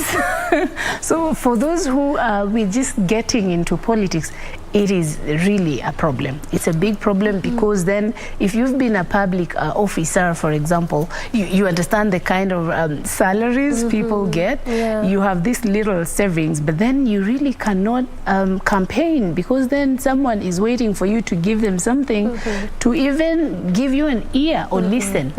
And it's crazy out there, I'm telling you. And then when you don't give, this word justifies and now say the youths are tired. I know. You don't give. You mean you don't? You gotta give. If at all you have to be listened to. You gotta give. So it's a question of poor and bad leadership. It is a poor, very bad leadership. And this what are you doing in your position to change that? Because I mean, I don't want us to talk about it so much because it actually looks like a continuing kind of trend. In fact, someone said this year that this is the year whereby the only thing you buy ni trouser, kofia na t-shirt utapatiwa kwa barabara ukitembea, as well as some cash. It's like it's become a thing so much so that anytime it's during the election period in year, people just don't feel like they need to work because they're going to be getting some of this things. It's true. So what needs to be, or what are you doing in your capacity to change that? Okay, so the good thing about, again, I would go back to Tana River. The good thing about, you remember I told you about clan? Yes. And that culture, the tradition. So once the elders say it is this person, whether you go and they tell you we don't hear, they may not hear you, but they must hear the voice of the elders. And therefore, even if you don't tell them anything, then the elders have said it is Dr. Medina. And therefore, as you give them those handouts or anything, you automatically know that they already know your name. However, on the flip side now, if you are vying because it is your right to do that, and the elders have not endorsed you, then you're in trouble because then you have to spend a lot of money to give them, for them to listen to you. Some of them, in the aspect of giving them these handouts and all that, some of them get convinced actually. They get convinced and they change their mind from voting the person that has been chosen by the elders to you. That but then, the handouts. Yeah, but then it's something else. And then that one is also contributed by the poverty levels. Someone says, at least this one has given me food to eat, but then that food to eat is for today. How about tomorrow? And the day after tomorrow. And the day after. We better sacrifice now and suffer now for a better tomorrow. And that has been my slogan all through. Let us be a bit resilient now, but we know for sure our future is bright. Is set. Yes. And this is why we keep talking about empowerment, because when you are empowered, these handouts, you don't even think about them. They do not mean perhaps to say anything to you because you know what is right, and so you're choosing a leader based on what they will do for you as a young person, as a Kenyan, as opposed to what they are giving you. All right, let's talk about the issue of food security. I mean, it has been an ongoing conversation, not just in Kenya, also some countries in the African continents, the like of Ethiopia, Somalia. In the country, we've seen the state try to bring up some short, mid, and long-term efforts to try and see how best they can curb the issue of food security. There's been cash transfers here and there. There's been the question of trying to see how best Kenyans, especially in the affected areas, can do water trapping. And Tana River is one of those counties that grapples a lot with food insecurity amongst other counties such as Turkana, Mandera, Marsabit, and the likes. From what you've been doing, especially going around that area, what really is the challenge and what can be done? Because again, we can talk about cash transfer on end, but the sustainability of it is the question. It's true. And just picking up from where you have stopped is I think a month or two before now, you would go through around Tana River. You know, Tana River, we got farmers in pastoralists. You would go around Tana River and the sight of the animals who are dead on the highway is just crazy. First of all, I think it goes all the way to the world climatic change. That is one. However, now that we know there is this wild climatic change, the question is, what are our leaders doing about it? The advantage that Tana River as a county has, see, we have, like I told you, is it the longest or the biggest river, in Kenya? Instead of taking advantage of that, because we have water there already, so a time like this where it is not that dry, there's a lot that can be done to try and tap that water so that when the dry season comes, we are set. Things like if we can adopt modern agricultural techniques, and I was lucky to have a talk with Moroccan ambassador and his friends, and he was talking about trying to come up with technological ways of doing farming, so that it doesn't matter the season or the weather. Things like greenhouses, those are things that can be done in Tana River to try and curb the food security problem. That has been there all along. And again, like I told you, we have a problem in terms of leadership, because a leader ought to look at that so that it does not repeat. But in Tana River, it's year after year after year. You see people dying because of hunger at this age and time, someone dying because they don't have food. Majority of people in Tana River, you look at them, they're actually malnourished. We got a river there. How does this happen? Why can't a leader just wake up and say, this is enough, we gotta do something? I am trying. One of those things that really made me go there is because we need to change the narrative. We need to change the story of Tana River as a county in terms of trying to introduce this greenhouses thing, trying to find ways of storing this water when we have sufficient, so that when the dry season comes, we already have something that can keep us going over and over. These are goes both for the pastoralists and the farmers. Because you look at us, for example, Tana River right now, 80% of the land in Tana River is non-arable. It is only around 15 to 20% land that can be used for farming per se. So the question is, do we look at this 80% non-arable land as a burden to Tana River? We cannot look at it that way. We need to change the narrative and see what can be done with this 80%, because that's what we have. What are you going to do about it? That's the biggest question. That is the biggest question. And this is why you've talked about the technology and trying to see how best that could be introduced, at least to curb the issue of food security in that particular county.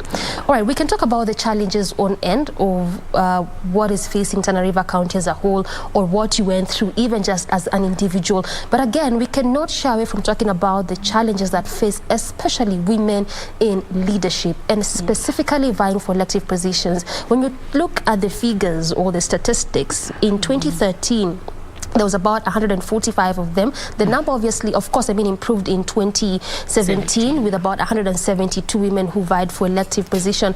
But still, much as we are making those gains, there's still some challenges that face women when they're vying for these positions. What has been your story? Well, challenges are there. For women, challenges are there. Let me just start by saying that, first of all, like I said earlier, see, if I am vying for a particular position as a woman and I have a counterpart male who's vying for the same position, and I will always take you back to Tana River, and this is what happened. This is your county of focus. I'm telling you, the first question you as a woman that you will be asked is, are you married? Oh, it's a thing. You have to. So before, in fact, my story is that before I even went, so my people said, you need to sit down for an interview.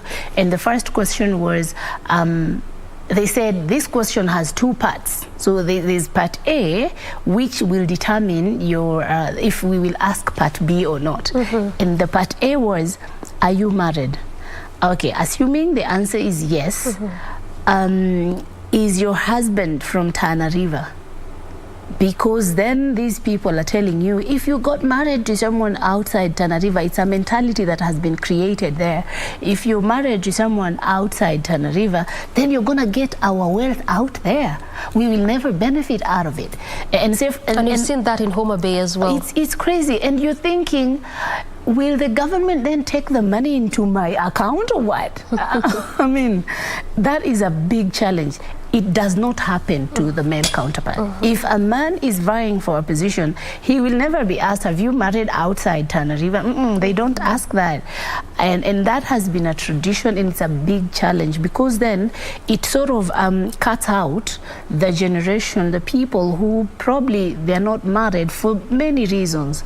Because probably they're not yet ready to get married, because probably they're widowed, because their love is not in Tana River, it is out there. No, you cannot.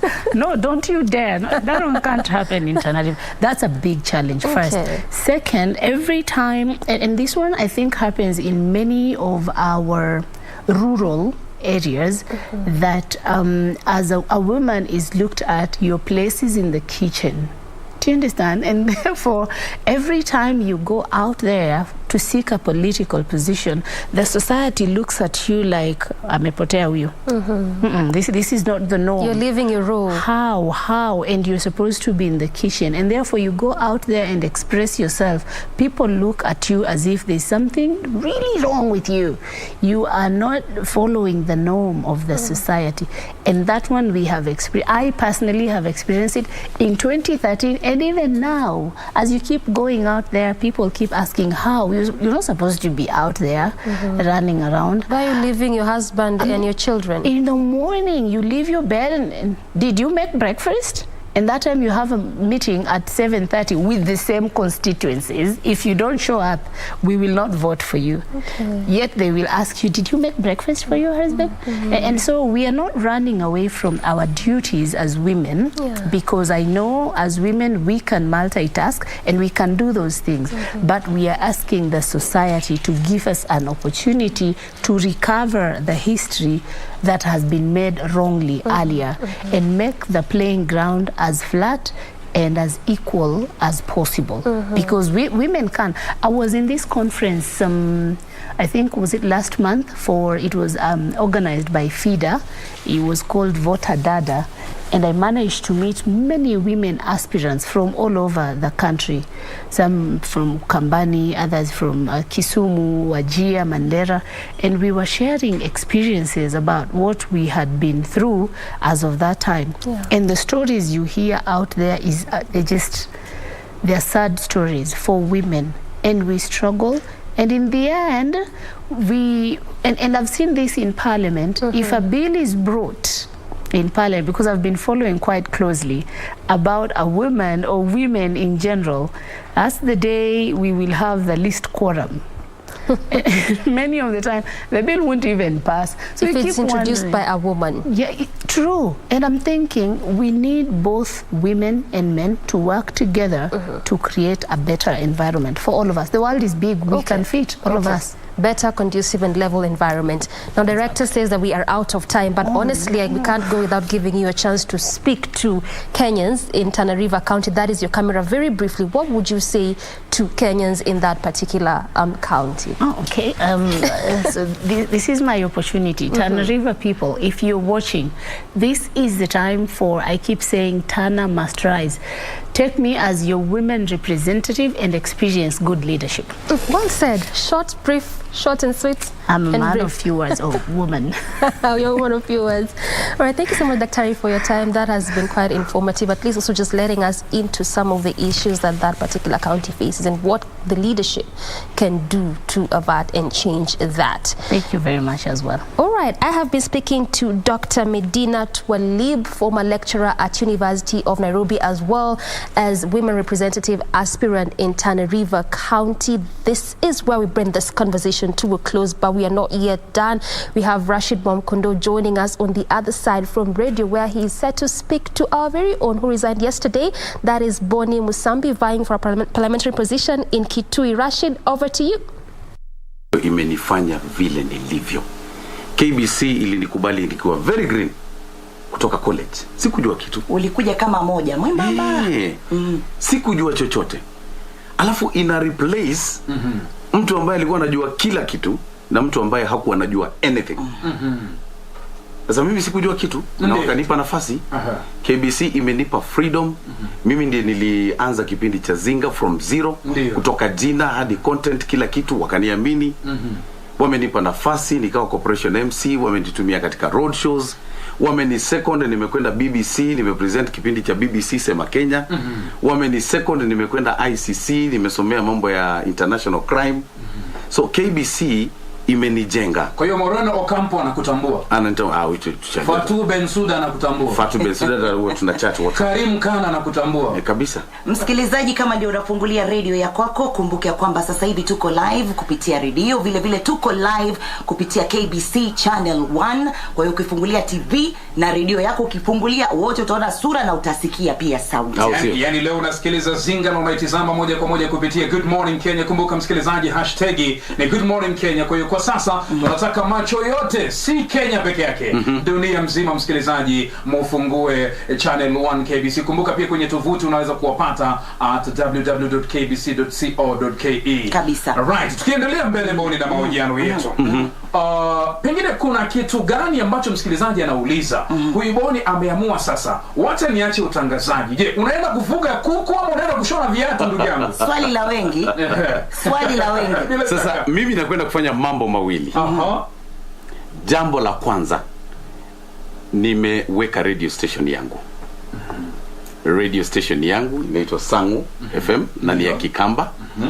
Na iko hapa Nairobi, lakini inapatikana Kitui, Machakos, Makueni na online. Wale wako online ndio wanaweka www.sangufm.co.ke, na pia iko na app kwenye Google Play Store. Ninakwenda kuisimamia, maana tayari ina wafanyikazi zaidi ya 25 kutoka Ukambani. Wafanyikazi wangapi? Zaidi ya 25. Imeanza kitambo hii. Nilianza nilipojua kwamba naelekea katika sunset days za KBC. Ulikuwa ushajiset? Nilikuwa nishajipanga. Kwa hivyo hata nikitoka hapa na kwenda hapo Sangu FM sasa. Hilo ni jambo la kwanza. Na hiyo inaitwa giving back to the society. Nimekuwa miaka 14. What can I show? Nimetoka nayo KBC. At least nimewapelekea radio so that kile nimekuwa nikifanya hapa nifanye vijana wengine nao wakifanya upande ule mwingine. Jambo la pili ni kwamba watu wa Kitui Central waliniomba mwaka 2018 niwe mbunge wao 2022. Na kwa hivyo nimekuwa chini ya maji nikishirikiana nao, na kwenda nauliza kina mama, na kwenda nauliza vijana, na kwenda nauliza wazee, na wote wamekubali. Wameniambia kwamba kwa vile mbunge wa sasa amemaliza miaka 10, hawataki kumuongeza mingine 5, maana akimuongeza hakuna kitu kingine atafanya kipya. Kwa hivyo wangependa upya, kitu kipya. Wangependa uongozi wa vijana ambao ni mpya, na ndio wakaniita Nzeve Nzao, kumaanisha fresh air. Fresh air ndo Nzeve Nzao. Kwa hivyo sasa mnamo tarehe 9 mwezi huu wa 8 nitakuwa nawania kiti cha ubunge cha Kitui Central. Boni, wanasiasa imekuwa ni ndoto yako pia? Sikuwa natamani kuwa mwanasiasa kutoka zamani, lakini baadaye nilipokaa hapa kwenye KBC nikaona ile conmanship iko katika uongozi. Nikaona kwa vile Mungu amenipa roho ya kuwa straight, nikiingia katika siasa nitaboresha mambo. By the way, Boni, leo uliset alarm? Leo kuko na leo nimeamka 11 na dakika 12. Sasa kwa sababu safari yako inaelekea kwenye uongozi, unaweza kuwa na wasia gani kwa viongozi ambao wako sasa hivi? Kwanza kabisa nitazungumzia wale wa kule nakotoka, Kitui. Shida moja ambayo tuko nayo Mwajuma kule Ukambani ni kwamba viongozi wetu wengi wanapoingia uongozini wanatudanganya. Wanatuahidi mambo mangapi? Matatu. 1, nitawaletea maji. Maji. Sio mayai. Utapata maji. Nitawaletea maji. Nitatengeneza mbalambala. Na 3, nitatengeneza elimu. Elimu pia inatengenezwa. Sasa hayo mambo matatu ndio tumekuwa tukiahidiwa tangu 1963 kule Ukambani. Lakini hutapata maji. Barabara ndio zimeanza kutengenezwa the other day, na bado hatujafika mahali popote. Unaona?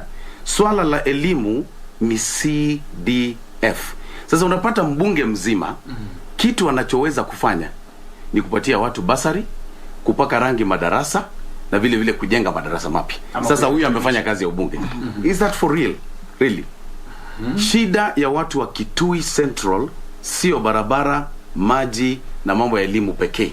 Shida kubwa ni poverty, umaskini.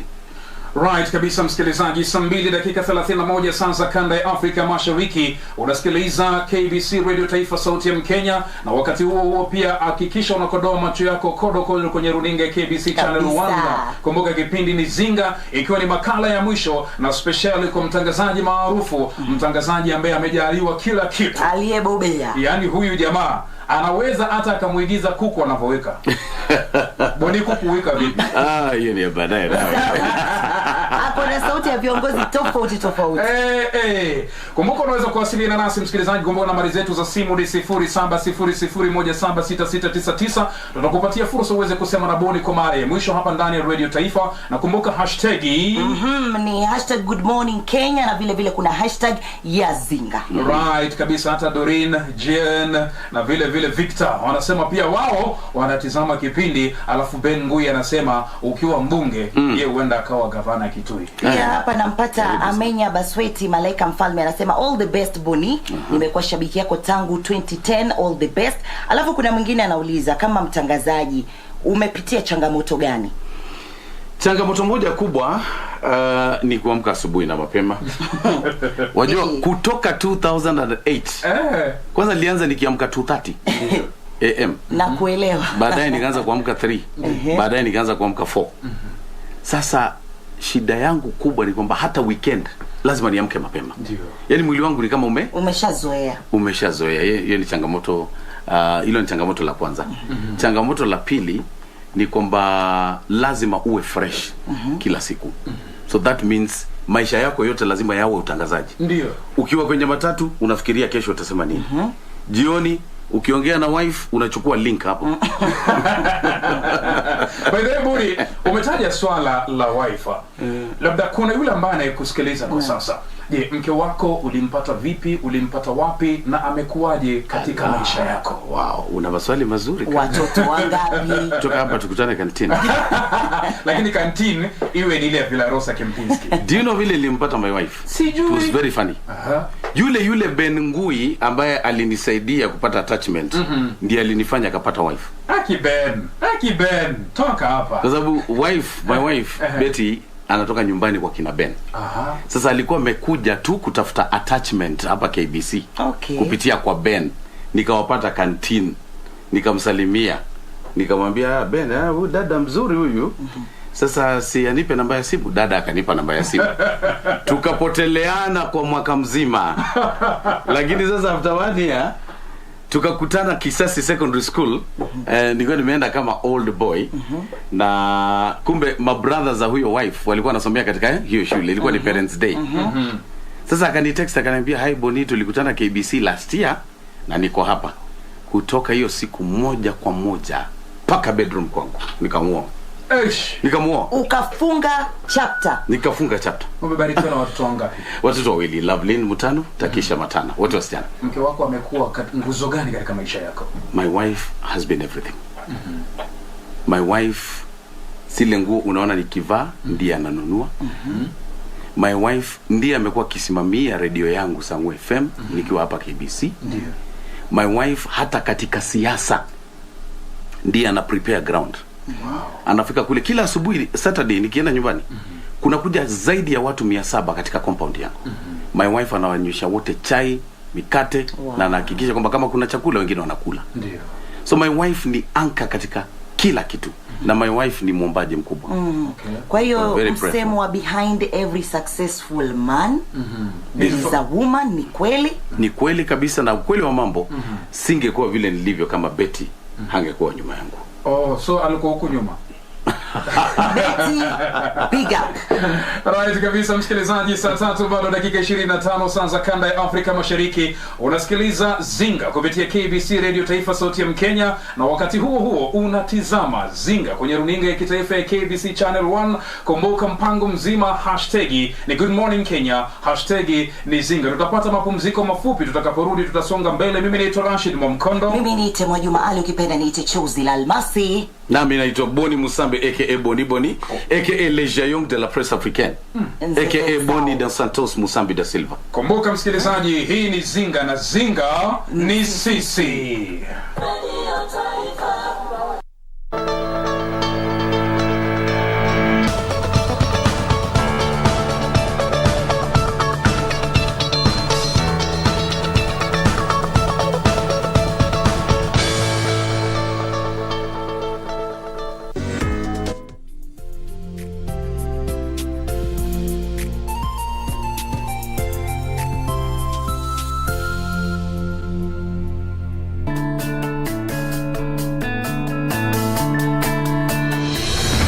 Juhudi za Rais Uhuru Kenyatta za kustawisha viwanda nchini zimechangia pakubwa katika kuunda nafasi zaidi za kazi na kukuza uchumi wa taifa hili.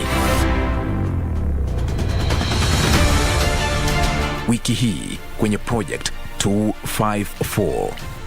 We have made a deliberate decision to prioritize the development of micro, small and medium enterprises as part of our Big Four agenda.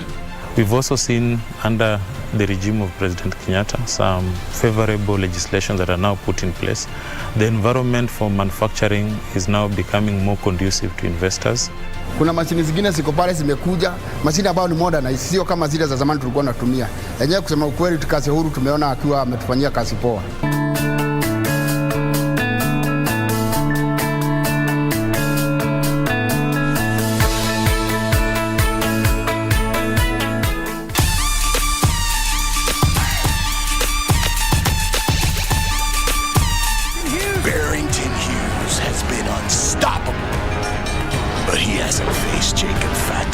It's gonna fly! No!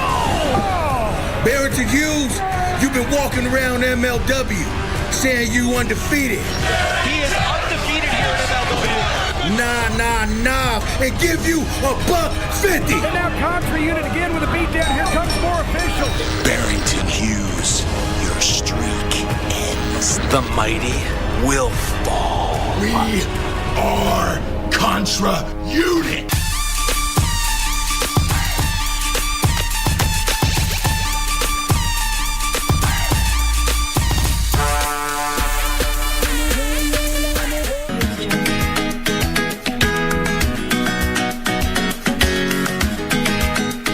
Wauliza kama nani? Yaani wauliza yueje? Wewe wanijibu kama nani mwanzo wewe? Basi mwambie ushamsaaje, maana yeye ndio ni mvivu kama nini. Una miguu? Wewe wanituma mimi? Ni muhimu sana tuweze kushirikiana. Bila kushirikiana hii kazi tutafanya vipi? Wananchi wanatutegemea sisi. Hii kesi lazima iende mahakamani na mahakama ndio itatoa final decision. Umesikia mzee? Nimekuelewa.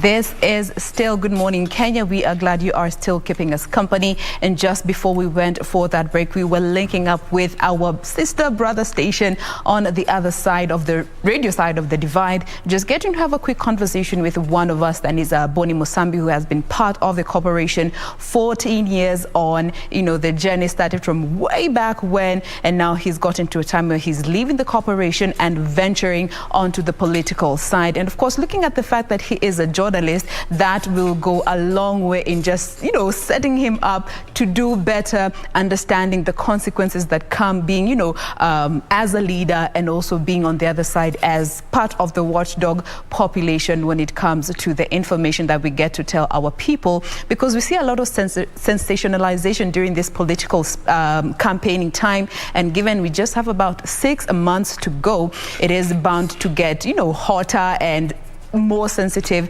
But we do hope, you know, moving forward, he has the love from the corporation. You can see him dancing over there. I don't know if they can be able to hear us, but this also gets me thinking, you know, and Victor, you can just quickly jump in on this. 6 months to go, guys have already left their offices, different backgrounds. Everyone has their own particular, you know, professional background, and they're jumping into the political space. And we're seeing so many young people at it for that matter. Do you feel like our professional background will really determine the kind of leadership that we will bring, looking at those that are jumping into this particular conversation or rather race? We have some of our former colleagues who are actually in the political scene. We have got Moha, quote unquote, Jichopevu. We have got, John Kiare, who is also there. We have got so many journalists actually who are also eyeing for that particular seat. But politics is open for all. It's a democracy. So it all depends with what kind of services that they are going to give people out there. Because when you get to the political world, it changes altogether. It's a complete paradigm shift from now this profession and getting into politics, because even the way you'll be interacting with people, the way you'll be thinking, how you'll be handling yourself completely changes. You're moving, for example, in our profession, you don't have Mr. Mrs. You're called, however old you are, you're called by your name, Victor Olo.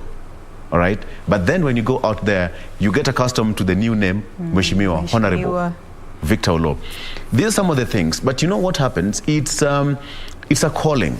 When you leave this noble profession and you get into politics, then it means that you are going to serve the people out there. If you have that calling, the desire, the passion to change from one profession into the next one, then it has to be intentional. Absolutely. That whatever you're going to do out there to the people is not for your own benefits, as people would say, but to change the lives of your constituents. That's why most people say that I'm leaving lucrative jobs. Others are quitting medicine, others quitting, plum jobs like the CSS who left yesterday, and they're getting into politics. But for them, you can still say they're a political lion. Absolutely, because he will not leave his journalistic skills behind. Exactly. All right.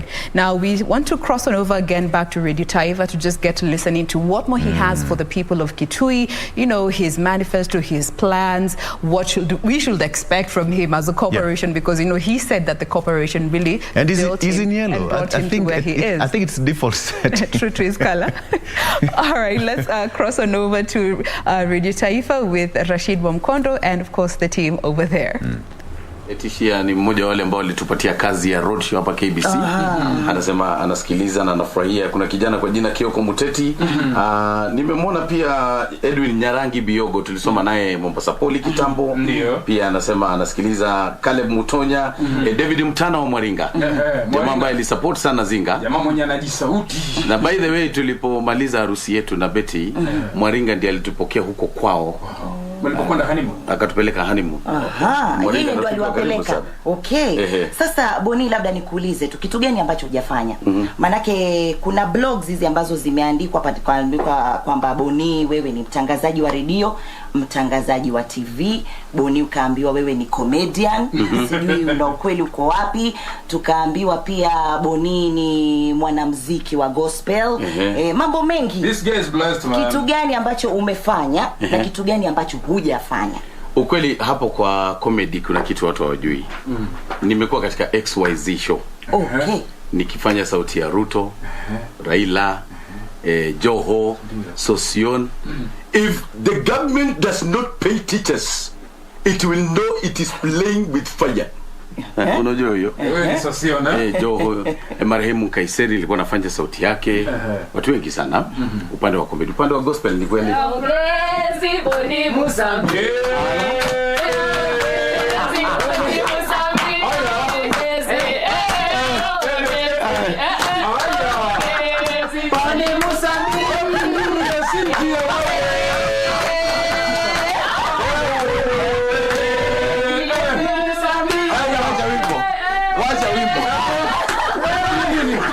Cynthia Anyango ametoka wapi? Nimeshtuka mimi.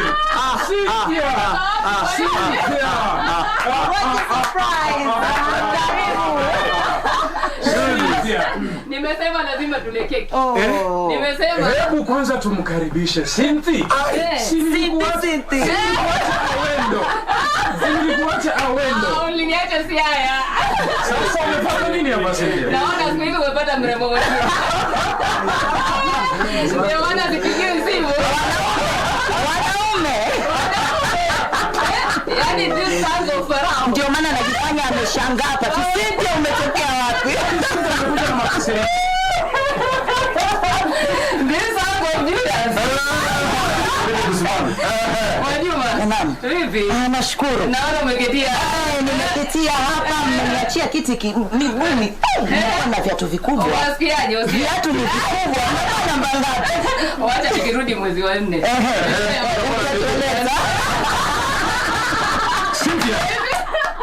Sike karibu. Labda tu kabla hatujamaliza kipindi. Leo ni siku speciali sana yake Boni Musambi. Anaona kwa kweli mmeandamana hapa na Rebecca Cherotich. Beki karibia hapa. Naona pia George Zwaka. Beki karibia hapa. George, kwani mimi ndo mnanikimbia? Jioni kwenye hii mic pia. Hapana. Wanataka partner Alikuwa anataka partner, na unajua wanasema siku zote kifupi kinaenda na mrefu. Toba. Sasa basi mimi ndo nafanya nije huko kwa sababu wewe mfupi mimi mrefu. Nani mfupi? Wacha matusi bwana. Waka hapo toka. Oh, siko vizuri.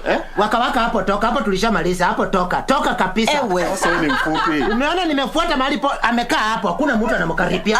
Sasa anaanza kukuta. Nilikuwa nimeenda. Nimerudi kwa sababu ya keki. Kokoto tukashamalizana. Ni kwa sababu ya keki. Oda. Furaha imezidi. Yaani umevamia nyumba yetu na mnatupigia kelele. Wewe Beki. Ndio. Si tulikataliana kitambo. Basi labda tuko haraka msikilizaji kabla kuweza kurudi kwa bodi. Msikilizaji studioni, kumbuka tuko na watangazaji ambao wamekuja kumwambia bodi kwa heri. Tuko naye Cynthia Anyango. Cynthia, najua umekuwa likizo lakini mpaka niko likizo mpaka sasa. Yaani wewe unajua vile mimi ninavyojua Cynthia. Wewe ni PA wa Boni. Hebu tuelezee mawili matatu kuhusiana na hili jamaa. Sio PA nawe. Ni nini? Co-presenter. Wacha. Cynthia ni ruka. Tumekuwa na Boni kuanzia mwaka 2011, kwa hivyo ni miaka kama mingapi? Miaka 10 hivi. Nimefanya na yeye zinga na Boni kweli amenishika mkono kwa kule Mombasa, nikaja hapa Nairobi. Na bwana nikasema leo itakuwaje eti hata kama nanyonyesha. Lazima nije nimwage kwa sababu acha nikwambie Mwajuma, nilikuja kama niko green kabisa, kwa sijui chochote lakini Boni akanishika mkono, akanifundisha mambo mengi hapa. Mpaka ni sasa hizi naweza kufanya zinga vizuri comfortable. Hata bila yeye, bila Mwajuma, bila Mwamkoni. Unaona? Kwa hivyo yani amekuwa kielelezo kizuri sana maishani mwangu na pia katika taaluma yangu ya utangazaji. Namshukuru sana, kila mahali nikienda lazima nitataja jina la Boni. Maana yani amenifunza mengi sana ambayo sikuwa nimeyapata hapo awali. Alright. Labda tu kwa sababu ya muda tuwapatie na wengine nafasi moja. Wajua kuna maswali mawili lazima nimuulize Boni. Twende kwake George Zwaka. George Zwaka, karibu sana. Kumbuka uko live kwenye KBC Channel 1. Kumbuka msikilizaji, na naona. Unaona vipi na uko mbele? Nasikia. Hebu tuambie tu kwa muktasari. Urafiki wako na Boni umefanya kazi vipi na anapoondoka unamwambia nini? Urafiki wangu na Boni unaanza mwaka wa 2013 wakati ambapo tulikuwa tumekwenda kwenye mashindano ya wanahabari. Wakati huo nikifanya katika kituo cha Radio Africa. Na ni kwamba alikuja akaniambia mwenyewe kwamba ningependa tuweze kufanya nawe katika kituo cha KBC. Katika hiyo harakati akaja akazungumza naye mzee Kingasia na wakawasiliana na wakubwa wengine, na mwaka wa 2014 kabla mashindano ya kombe la dunia nikaweza kujiunga na kituo cha KBC. Kwa hivyo tumekuwa pamoja kwa muda mrefu, amenilea, tumesaidiana kimawaidha na katika shughuli kibao sana. Nitamkosa zawadi ndio sina. Ingalikuwa ni kule nyumbani, pengine kuku angalikimbizwa na nikampa. Hebu kwa haraka upesi. Yuko Cynthia, yuko Beki, yuko Kokoto, yuko Mwajuma, yuko Kings na yuko Boni. Hebu tutangazia mpira Boni akiwa mshambulizi.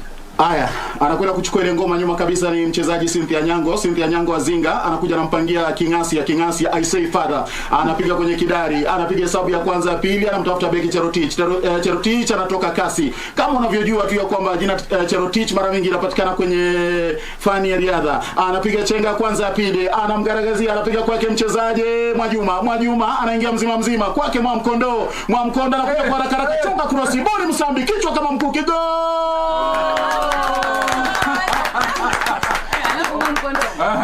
Nataka nimwambie Boni kila laheri kwa sababu katika siasa jamani miezi kama 3 sijaambia Maika.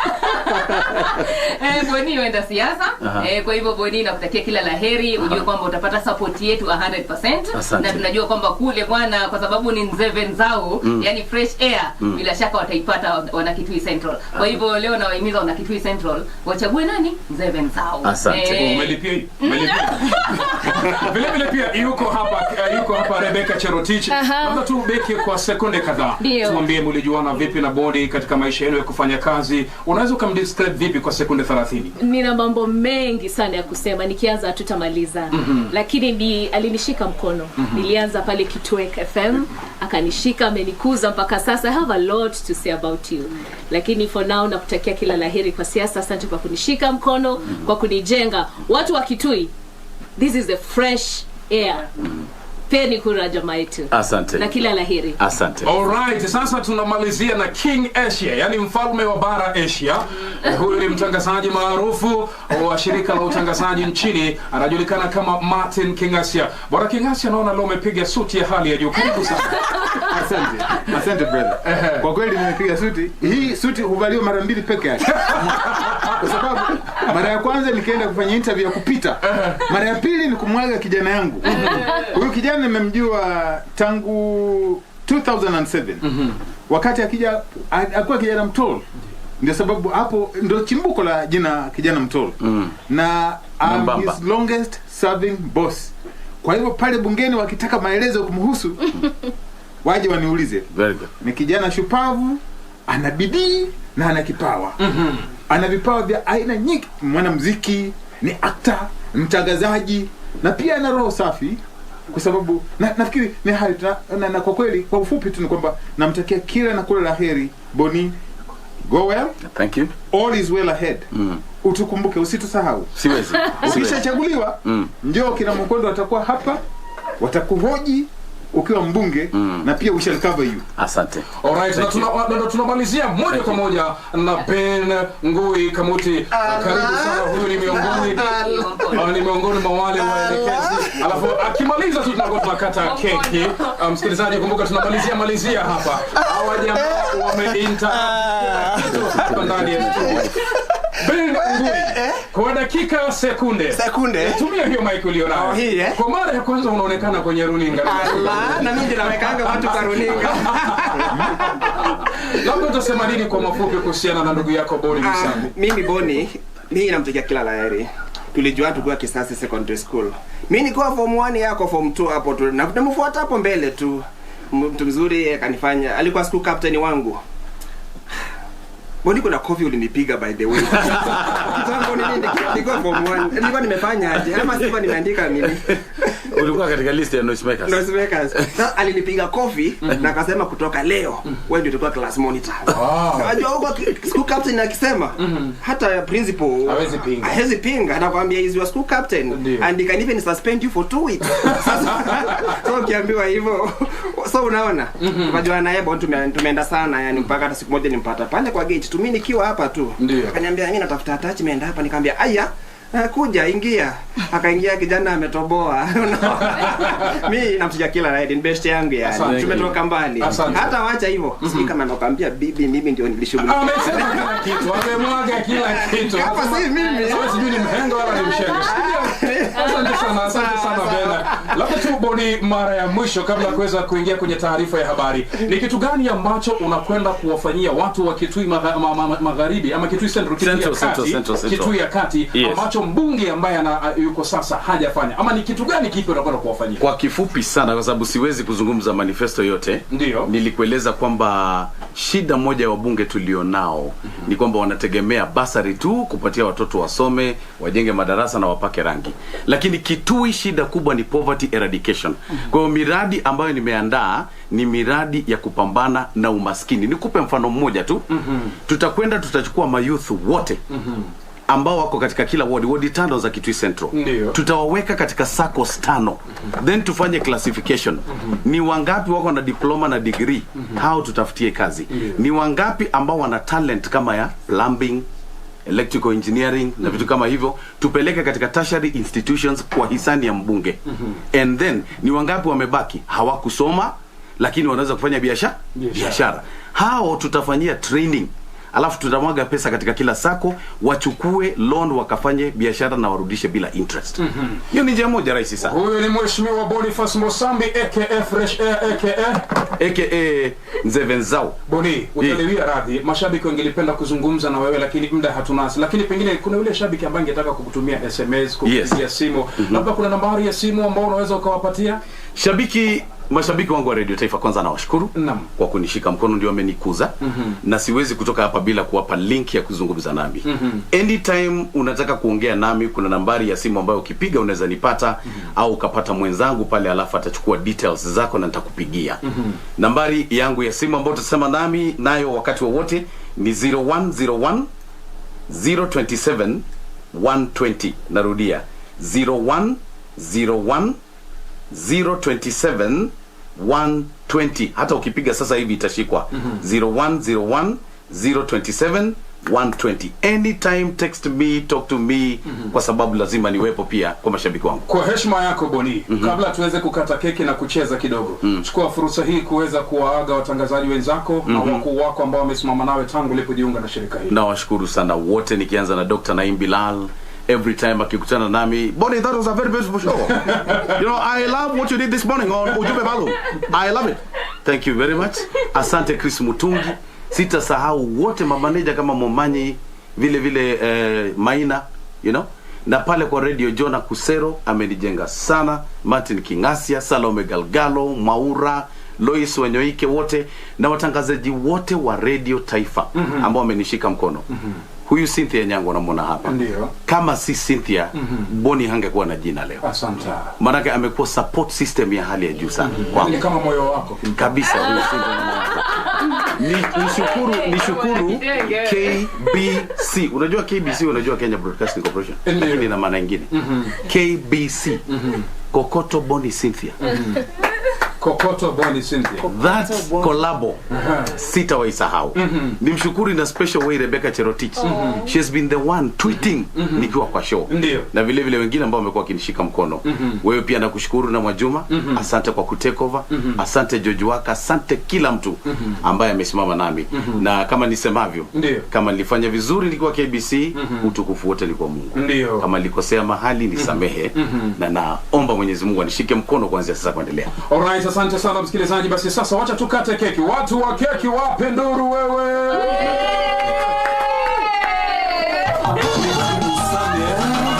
Asante kwa kazi nzuri. Boni Musambi twakusherehekea sana baba. Boni Musambi twakusherehekea.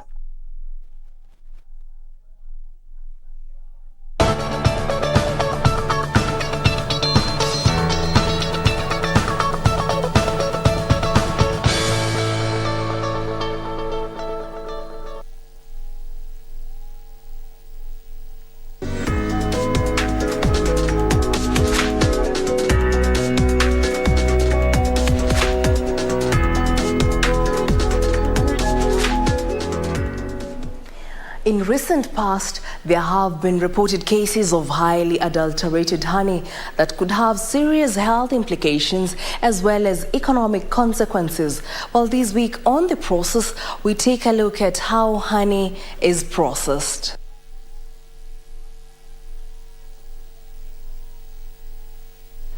A fresh batch of harvested honey is received from farmers and various suppliers. We do some tests for if there is any adulteration in the honey. Here, the honey is taken through a number of quality assurance tests that check, among other things, the presence of commercial sugars, moisture content, color. So when it turns red like this, your honey is not good for human consumption, and we reject that. But if it retains its color like this is good. And also, we have our refractometer. We do check the moisture content. And the required moisture content is between 13 and 22%. Depending on where and how the honey was harvested, it contains varied properties. The reason why we have different colors of honey depends with the vegetation where the bees forage the nectar and pollen. Also, what can determine the color is mode of harvesting. If you harvest poorly, poor processing methods can affect the taste of the honey and the color. If you over smoke, maybe your honey could have been light, it will be darker. But the main reason for color in the honey is where the bees forage the pollen and the nectar and the region. You can have black, you can have white, depends on the vegetation and the season of harvest. Once the testing is done, the honey is then weighed in preparation for the warming process. When you finish your processing in the warmer, it cuts some certain kgs because of the dirty present in the honey. So the reason is that you should know, when doing your records, you should know how many kgs you have lost from the warmer, and during packaging, you have to lose also. The honey is then transferred into a warmer where it is heated up for 4 hours at certain temperatures between 40 to 45 degrees centigrade. The purpose for warming the honey is to lengthen the crystallization process. And crystallization it occurs when the glucose content is higher than the fructose. After warming, the honey undergoes the filtration or sieving process. After the 4 hours, we filter or we sieve to separate the molten wax, impurities, the dead bees present in the honey. Then we get the pure honey, which is clean for human consumption. Then we allow it to settle. It then undergoes the cooling process where it is allowed to settle for a period of 48 to 72 hours. During cooling period, the top cream settles at the top, while some dust settles at the bottom. So we allow it to settle before packaging and remove the top cream before packaging. After cooling, the honey is now ready for packaging. After packaging, labeling, sealing takes place, rendering the product ready for distribution. There you have it, refined honey. Jackie Wambiru, The Process.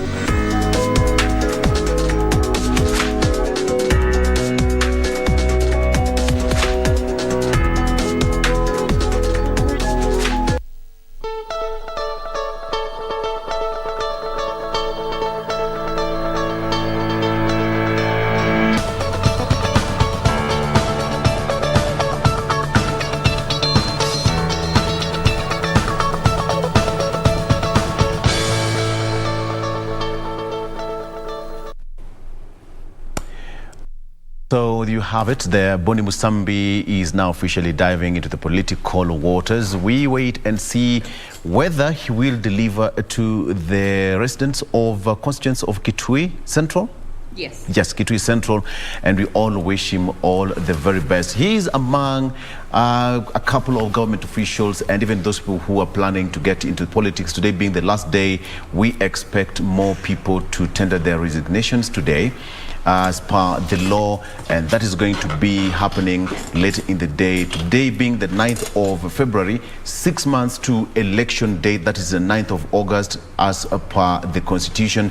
Everybody and anybody who is willing to yearning for a political seat should vacate office by end of business today.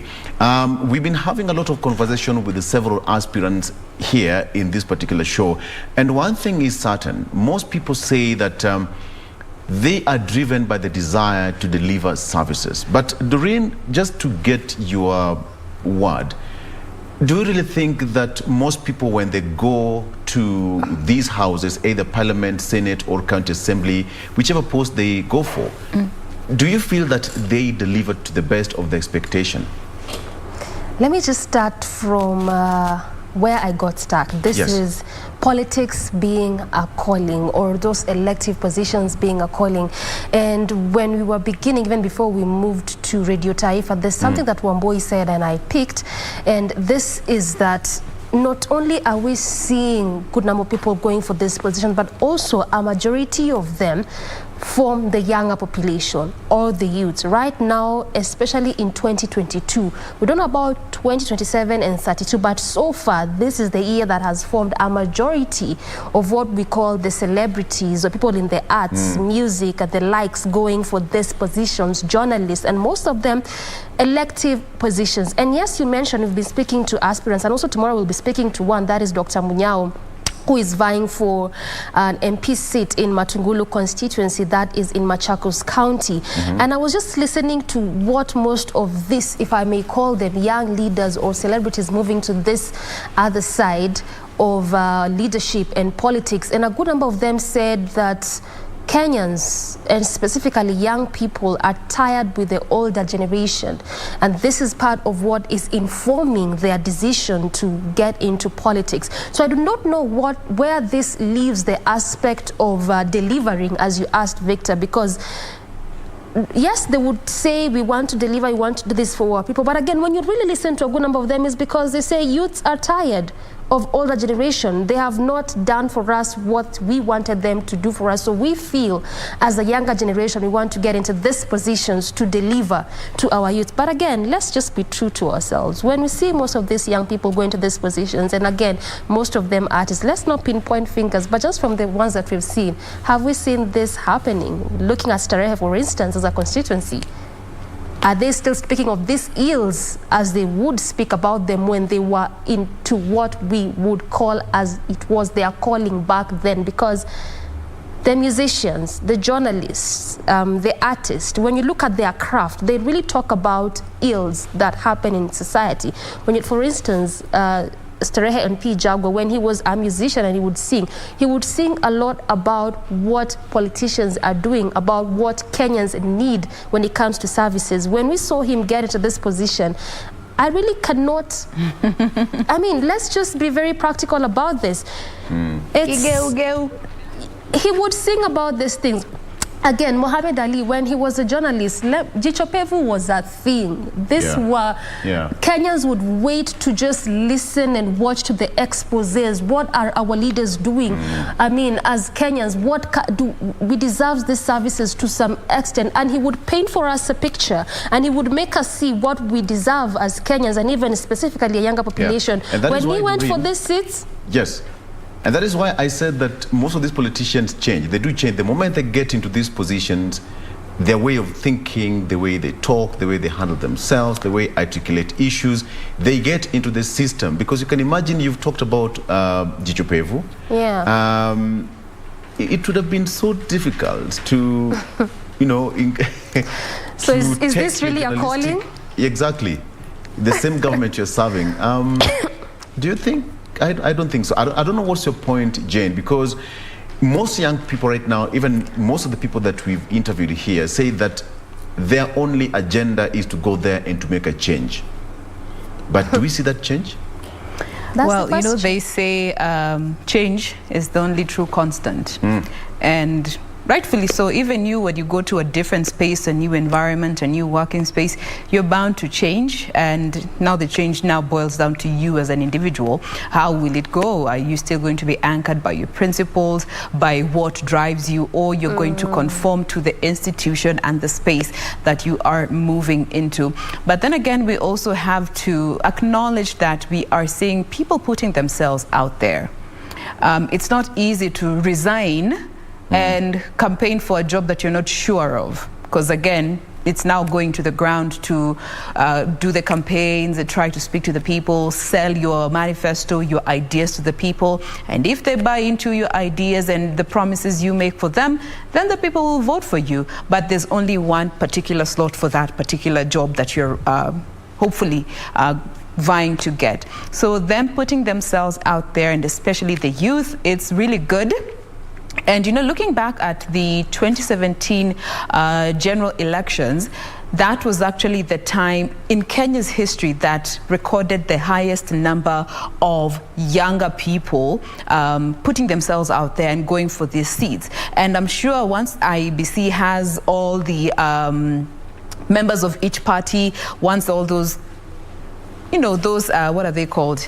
Once the parties have their primaries, they register their names and everything is concluded, I think in March. Yeah. No, yes, in March. In April. Yeah. Just 4 months before, we will get to know who is who, the exact numbers, and we'll actually see the number of young people that have just, you know, casted their die in the hat to just put themselves out there. So in as much as we do not know they're just going to be giving us promises, I also acknowledge the fact that putting yourself out there for people to look up to you, to judge you, to strip you bare and hold you accountable to what you do is just, it's a big step to make. Absolutely. Yeah. And Victor, before you come in, let me just jump in right there and let me pick again what Jane has said, because I think that is very important, not just in politics, but in every aspect of life. And she said, are you going to be anchored by your principles, or the system might sort of change you a bit? I fully understand that sometimes the system can have an inclination towards how you behave, how you act, what you do, and so on and so forth.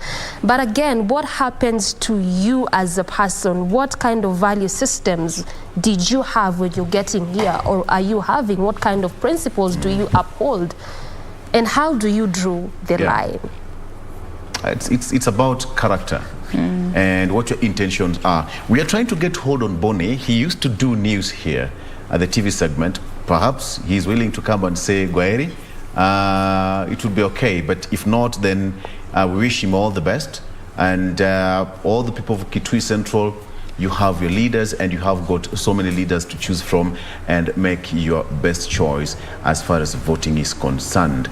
And you know what happens is that the issue of young people, there is a statistic saying that most young people are now vying for the positions of member of county assembly. If you look at the educational requirements, the documents, they need the certificate, the degree, the diploma, and what have you, IEBC and the legislators had that back and forth, saying that, you know what, the minimum requirement for members of county assembly, MPs, etc., vary. But if you look at the number of people who are vying for these positions or member of county assembly, most of them are young people. And when you ask these politicians, tutaongea na nani? The next question is, endongea na MCA. So it means that these people are underrated. What do you think, Jen? Absolutely. I think the MCA is one of those positions that is thoroughly underrated by virtue of just being a county member of the county assembly. But yet those are the guys that are heavily in touch with the local people. They are the ones who know the true situation core ground, because from the MCA, that when it will escalate to now the member of parliament, then keeps going higher and higher the hierarchy. It's the same thing with kids. You know, look at the family setup. As the parents, you are the presidents of that house. You think your kids don't know what is going on until they start telling you, by the way, ma'am, nilisikia hii na hii. And you're like, wait, where did you even get to hear that from? So I think it's one of those underrated positions, and yet if it is properly utilized and facilitated and just cushioned to actually deliver on the mandate of that particular position, it would go a really long way. Absolutely. All right, because when you look at many people who are going to vie for these particular positions, all of them, we just wish him all the best, including Bonnie Musambi. And also Mwinyi Kazungu. Oh, yes. Still from Radio. He's actually vying for the MCA seat. So we wish him the absolute best. We will hold you accountable as part of this estate.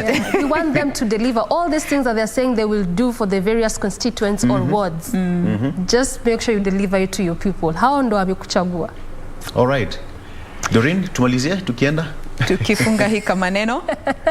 All right, so again, thank you so much for watching. This has obviously been Good Morning Kenya, and we've just been recapping for you what is happening in the political space, and best believe this is what we are set to do, given the fact that it's just 6 months to the general election. So Good Morning Kenya is the only way to actually be, to get all of this, that good, nice, and everything sweet. This has been Good Morning Kenya. Thank you so much for watching. From me and obviously on behalf of the entire team, we always appreciate you tuning in. I'm Doreen Arange Okello, and I'll leave the rest of the team to also say their names before we get to finish the show. You've said all that needs to be said, so we will see you tomorrow. I am Jane Omboy. All right, and I'm Victor Lo. Have a good day. Toodaloo.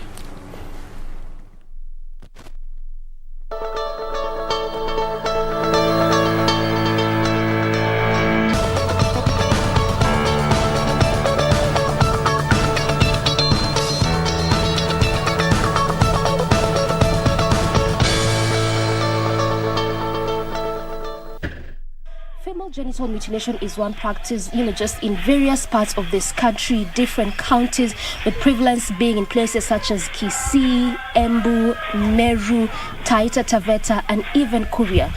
Tunataka kuheshimu mila zetu, lakini ndio tuweze kuheshimu mila zetu, lazima pia tukae na tuseme zile mila ambazo zaumiza watoto wetu tuachane nazo, lakini zile mila ambazo ni za manufaa kwa watoto wetu tuendelee nazo. The government has also made various strides with the notion of wanting to stop this practice by 2022. When you instructed us with the Shebesh that the target of 2022 to have 0 cases of FGM is your plan, and we are trying to execute it, but Your Excellency, this cannot be done alone. First, let me thank the elders, because when they signed the declaration in the State House about 2 years ago, that was one of the new things that we, as an intervention, because fighting FGM requires several interventions.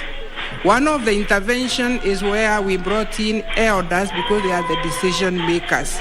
In this documentary, we learn about. Nilisema nataka kukeketwa. Alishika hiyo maneno kutoka kwa nyanya yake, akaja naye kutuambia ati yeye nataka. Tulienda tukakeketa msichana mmoja, akamblindi. We sensitize them about the dangers of FGM. And now, I'm in Tharaka Nithi County to find out if the government interventions are bearing fruits. Kerunya kaire ntige tonga ananka gerero ngabana kaya akandinga mukono ntige tonga ewa kwa mware enwa mugambo ntowe. I got an appointment with Fides Kithinji, a reformed ex-cutter who practiced FGM for decades. She underwent the cut. Wakati nilitaidiwa nikiwa mkubwa, sababu si hakuna kampuni. Unajua hii ni kampuni yako sasa. Sasa unaona wewe ukiacha huyu akitairiwa na huyu atairiwe na huyu mwingine, wewe uwezi waachwa peke yake. Sasa unakosa kampuni. Unajua kampuni. Sasa hiyo ndio inaniwezesha nitairiwe, sababu hakuna mtu tunakaa na yeye. Nitakuwa peke yangu. According to Fides, it was more of a ceremony than an event. Sasa wakati huu ni wakati wa ule mtani. Ile mwenye kutai anavaa hivi. Hata ukimwona na njia unajua yeye ni mwenye kutai. Hata mwenye kutairiwa akiniona anajua ndio ule mtaani.